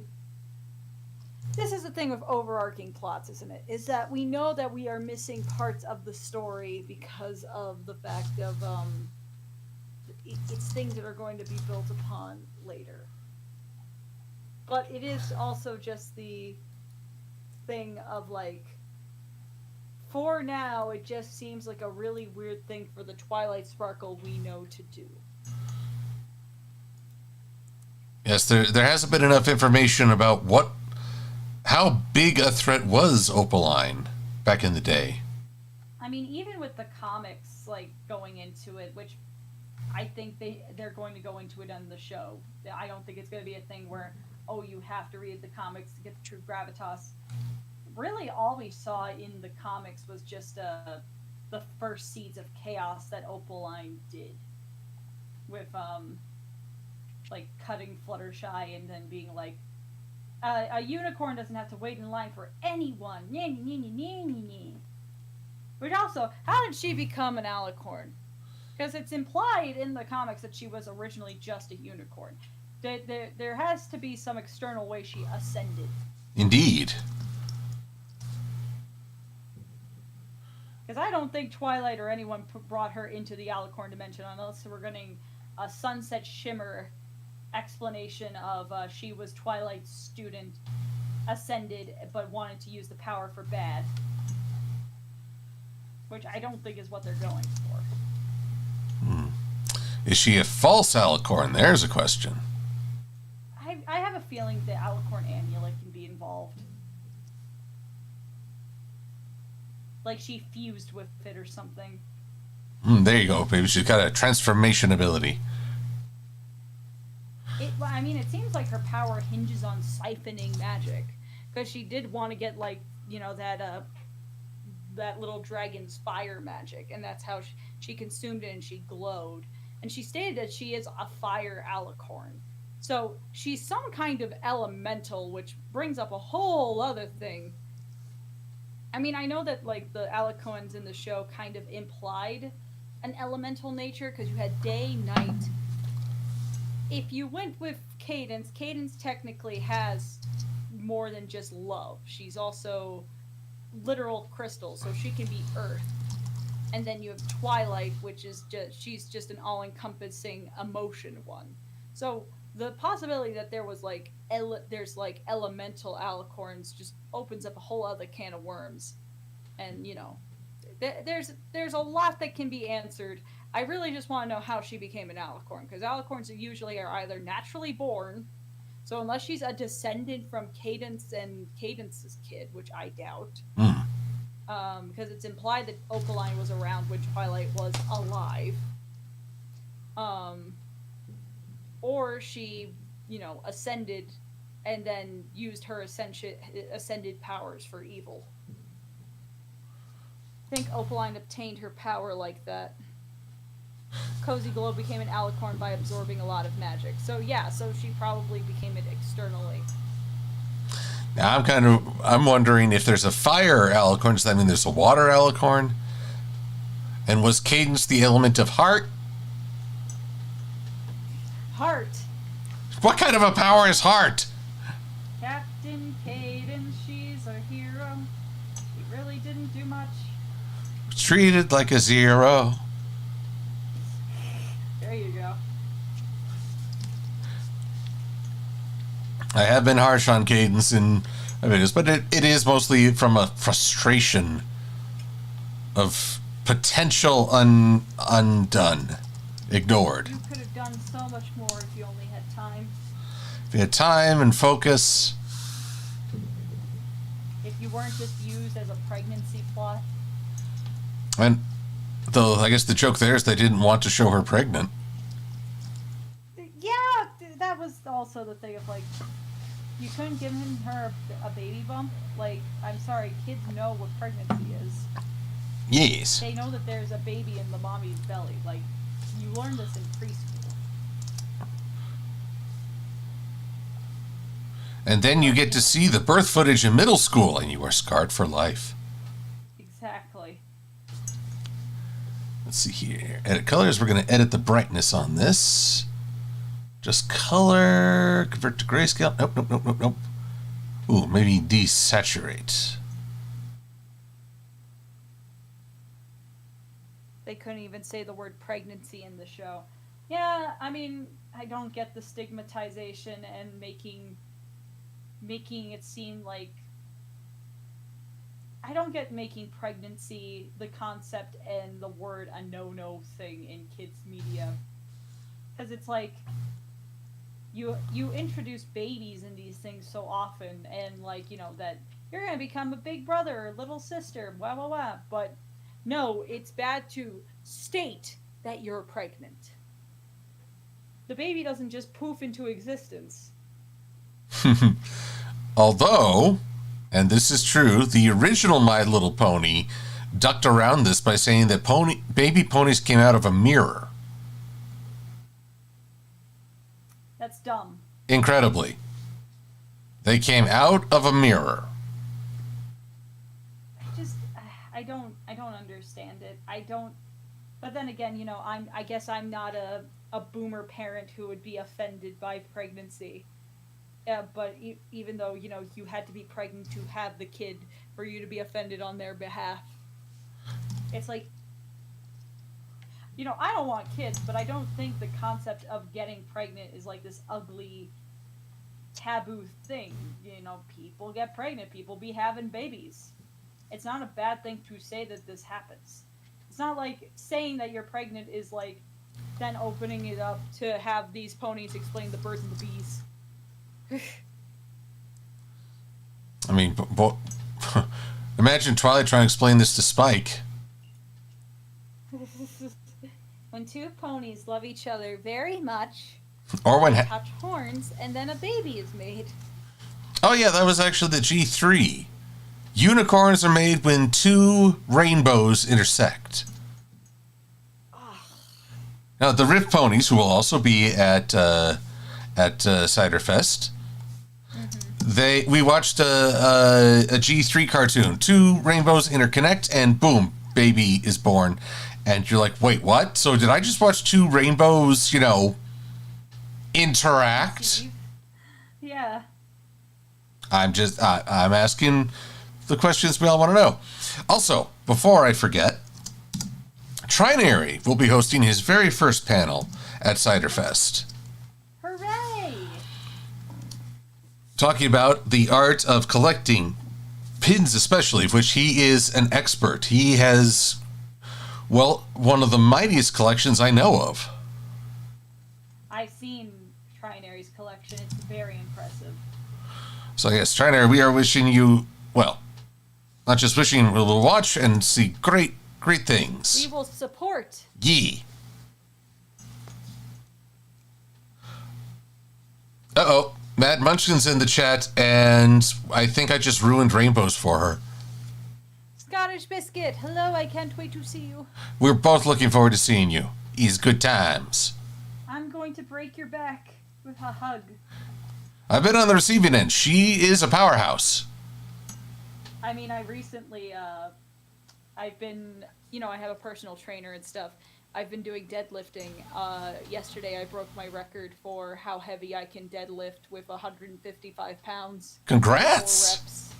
I know, I'm very proud of myself. My trainer says by the end of the year I could probably deadlift 185, which I really just... I want to be able to just deadlift most of the men that I know. I know for a fact I can probably deadlift Max. I don't know if I can deadlift Brett or you yet, but that's the goal. Well, I'm no lightweight, literally, so don't beat yourself up on that. Neither is Golden. You've met him. I bet him. I haven't really thought, "Hello, good friend. I believe I could lift you." I will eventually be able to lift all my friends, which will be a very good skill if anyone breaks their legs. That's right. Well, do we need to go back to the keyframe insurance? Look, I'm saying that the true character development here is that someone else will break their legs and I will save the day. That's right, and I will just supply music, maybe from the Bodyguard. And I. You do it better. I found out through one of the event leads that one of the bars at the pub trot has karaoke, and I'm like, oh no, karaoke, my weakness, because if I see a karaoke thing, I am jumping on it, and no one can stop me. It's just excellent.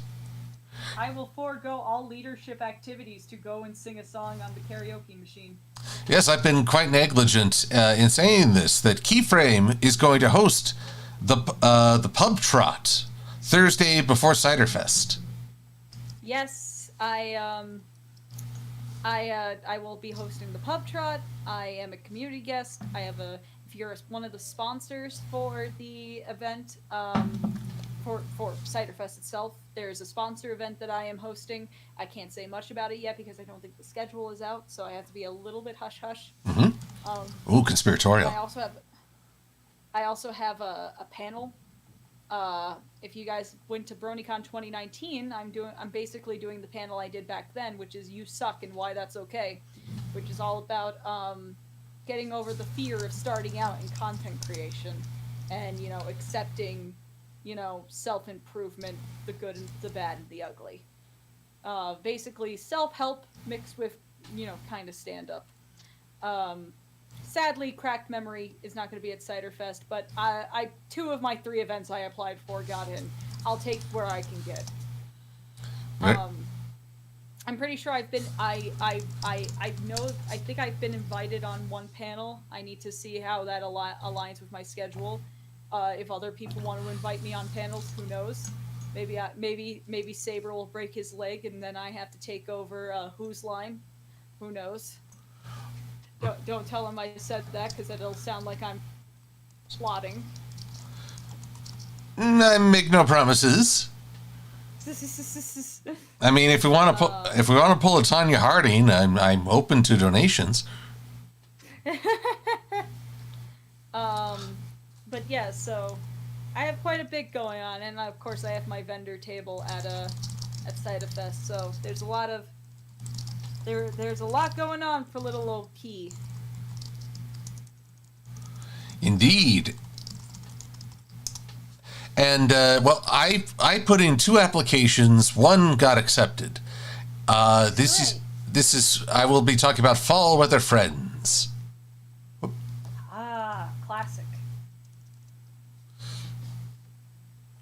And let's see here, Fall Weather Friends. And, well, I think I'll be with the Rift Ponies as well.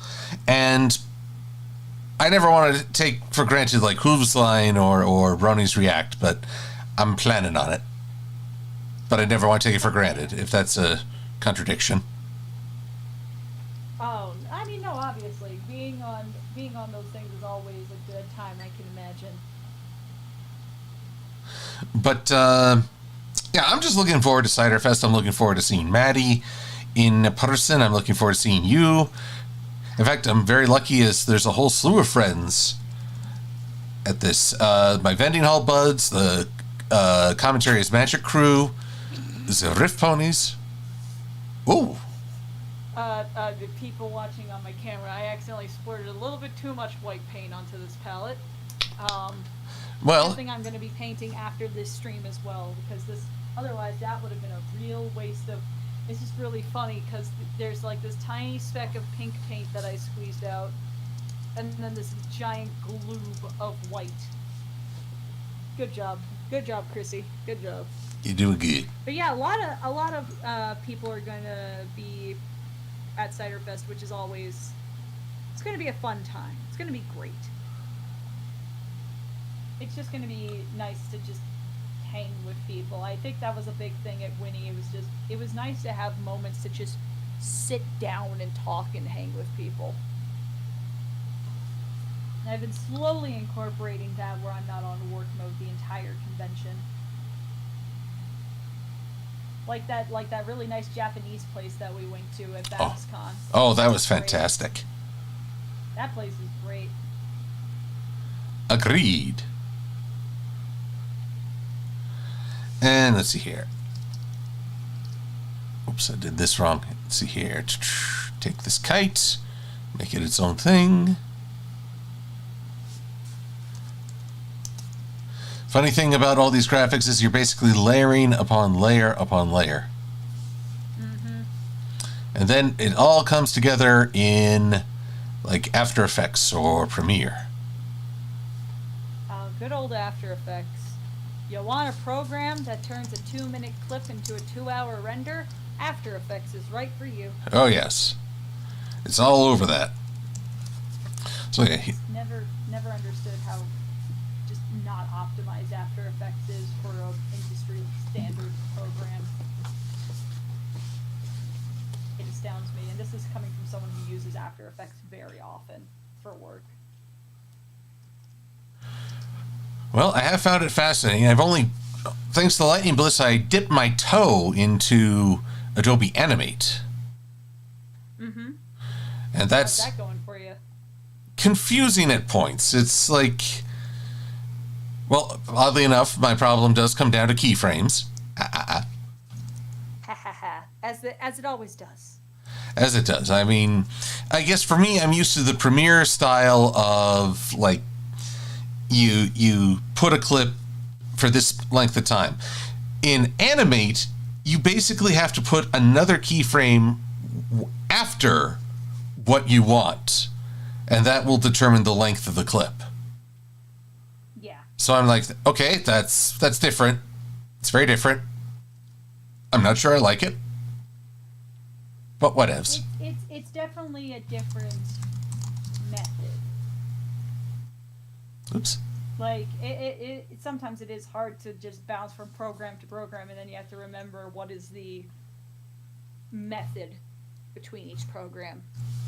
Is there a method to my Like going madness? from a game that uses WASD versus a game that uses like QWERT. So like, you know, because like, you know, some games uses Q, W, E, R as their main keys, and then other games use, you know, WASD as your directional keys. And it's like sometimes you just have to remind yourself in your little brain, My very little brain. little baby brain. right? It does feel good to be painting these past few days. Sometimes it just feels like I don't have time. I know what you mean. Like, I'm like always thinking, oh, I'd really love to draw, but I gotta work on this instead. And like, dude, make the time. It's like Hamilton. Exactly. It's not, you gotta make the time, not wait for it. Wait for it. Wait for it. Yep, it's a curse, but it's a really good song, so I can't complain too much. Because you are the one thing in life you can control. Exactly. What had it go? I am indivisible. No. I am an original. I am indivisible. I am an original. I thought it was innumerable. Either way, I mean, it just works. But also, before I know some people have asked when I've had this painting on stream. Pinky is not pregnant in this painting. I just like to draw her chubby. But yeah, I mean, she's chowing down on snacks nonstop. Yeah, like I've had some people ask because I've had this painting on stream before when I did the underpainting back in the day with pasta pen, and some people have asked like, is this like her when she's pregnant with the kid you see in the finale? It's like no. I don't blame people because I don't draw the canon ponies that often, but my head canon for how her body type is, you know, if they weren't all copy and paste body types, is that she is like a little bit more, she's shorter and she is more stocky than the other ones, like a softer stocky, not like Applejack stocky that I could imagine her being because she's a field horse. I get you. But because I've always just because like that's one thing I will give Gen 5. I like that the characters have varying body types. Like, you know, Pip is short and stout. And funny enough, you see it in the Tell Your Tale shorts more than you do in Make Your Mark. But they all have different body types, which I appreciate. Yes, they've taken advantage of the 3D modeling in that case. Although you talk about like Twilight Cane being everywhere. Pip is short became the second biggest meme after the tennis ball. Yeah. And Magic Mayonnaise. Magic Mayonnaise. Bing bong. Let me tell you, I didn't know that meme before BabsCon. So when I heard people keep saying Bing Bong and Magic Mayonnaise, I was so confused the entire con. I was just like, okay, I'll just say it because this is what seems to be vibing with the kids, but I do not know what's going on. This is what the young people are into these days. Yeah, they're into mayonnaise now. Bing bong. Cool. Sup, my young parson. Like you, I drink my yogurt from a tube. How do you do, fellow kids? ANY made How Do You Do, Fellow Kids cosplay, which is so funny. I think like what's more hilarious than being old is thinking that you're old. Because like I would argue people's perception of what old is gets younger and younger every generation.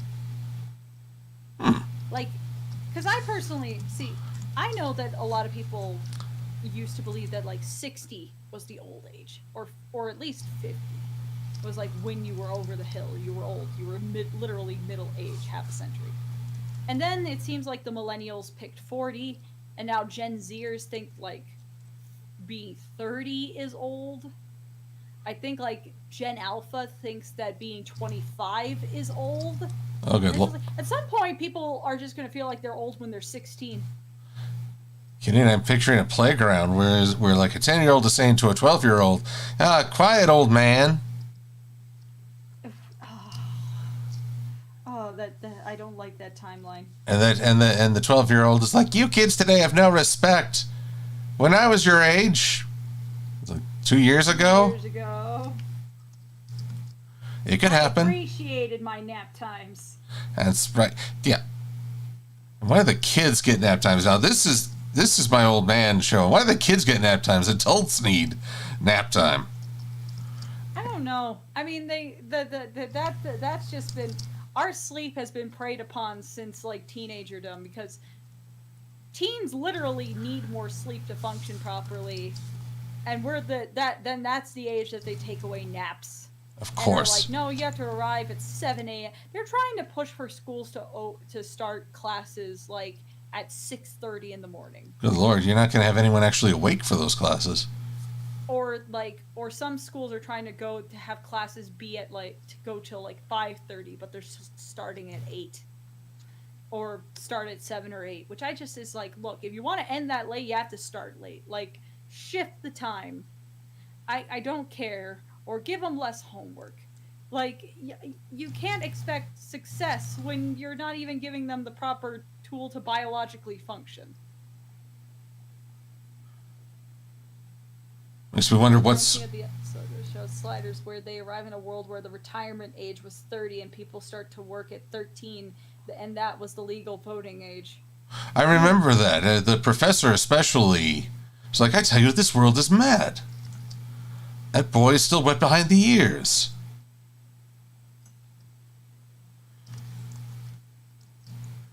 But then the retirement was actually pretty harsh. I mean, like, people are getting picked off the streets. Mm-hmm. Sliders. That show ended on the ultimate cliffhanger. What was the cliffhanger? Remy, the last of the original cast, he jumps into a portal supposedly to free our Earth from these interdimensional invaders, and it was foretold that this would be the last slide. So we never find out if he made it or not. If he actually. Oh God. Yeah. That's terrifying to think of. So I guess it's like Schrodinger's episode.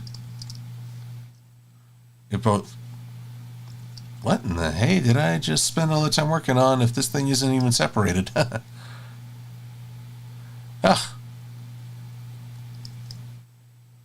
Well, let's get a bit more visceral. I'm a little bit annoyed. Oh? No one said during this entire time that the audio capture for Discord was off. So they only heard me talking unless they were also watching your stream. Which I think a lot of people were. But like, guys, I shouldn't have waited until I saw stuff animated saying I don't think we can hear Silver for me to find this out. Oh, okay. Well, look, truth be told, I had a similar boo-boo, I think, with Med Munchkin. Like, for a brief time, I had accidentally muted her on my stream, and it was only because of the audience that I realized,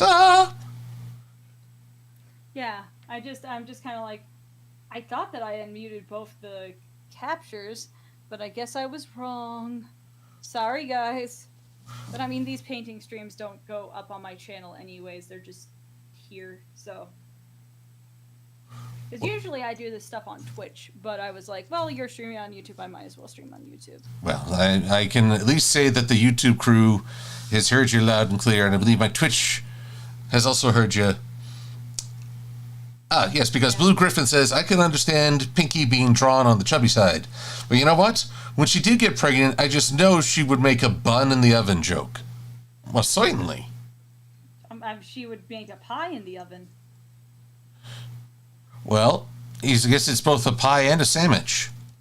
A pie witch? That sounds delicious. Quick, someone... Cheesecake. There! Oh, yes, well done. Yes, yes. I mean, a cheesecake is technically a pie. Thank you. I'd like to thank the Academy. But yes, this one's one of my favorites that I'm putting together with this. ANY keeps making the joke because he's seen this painting being like, he says that he hopes that people buy them separately just to annoy me. I was like, no, you have to buy them together. That's right, it's not proper shippage if you don't buy them together. Like, who are you putting them next to? The whole point of the painting goes awry. And it's just kind of like, Who's gonna be that asshole who's like, I really want this pinky, but I really hate cheese sandwich? Which, by the way, you're just a living red flag if you don't like cheese sandwich. Yeah, I know, right? It's like, you don't like cheese sandwich / Weird Al. You don't like life. Exactly. Although now you're tempting me to at least come by your booth and talk like that. I mean, I can't kick you out. You're a fellow guest. I know. I can glare at you the entire time. Indeed. I've seen your glares. I've been on the receiving end. Those glares could move mountains. If looks could kill, I'd be a serial killer. If looks could kill, we'd need another Milwaukee. I like gotcha points. Watch someone buy the Pinkie Pie picture, and then put a picture of themselves next to it. Oh no. Oh, that's so bad. I love it. It's terrible, but I love it. You get the Chatter of the Day award in my book. Huzzah! Yeah, let's see here. Come on. I find it odd. No, that's the thing, Rocket Raider. Lightning's not going to be at Ciderfest, so he's going to have to siphon all of his annoying energy to me and Maddie. It's true. I will make do somehow. But maybe, just maybe, I can do something to annoy Bliss and get a revenge video long distance. I mean, I will gladly take part in that. There we go. Though you might want to be in on the revenge part.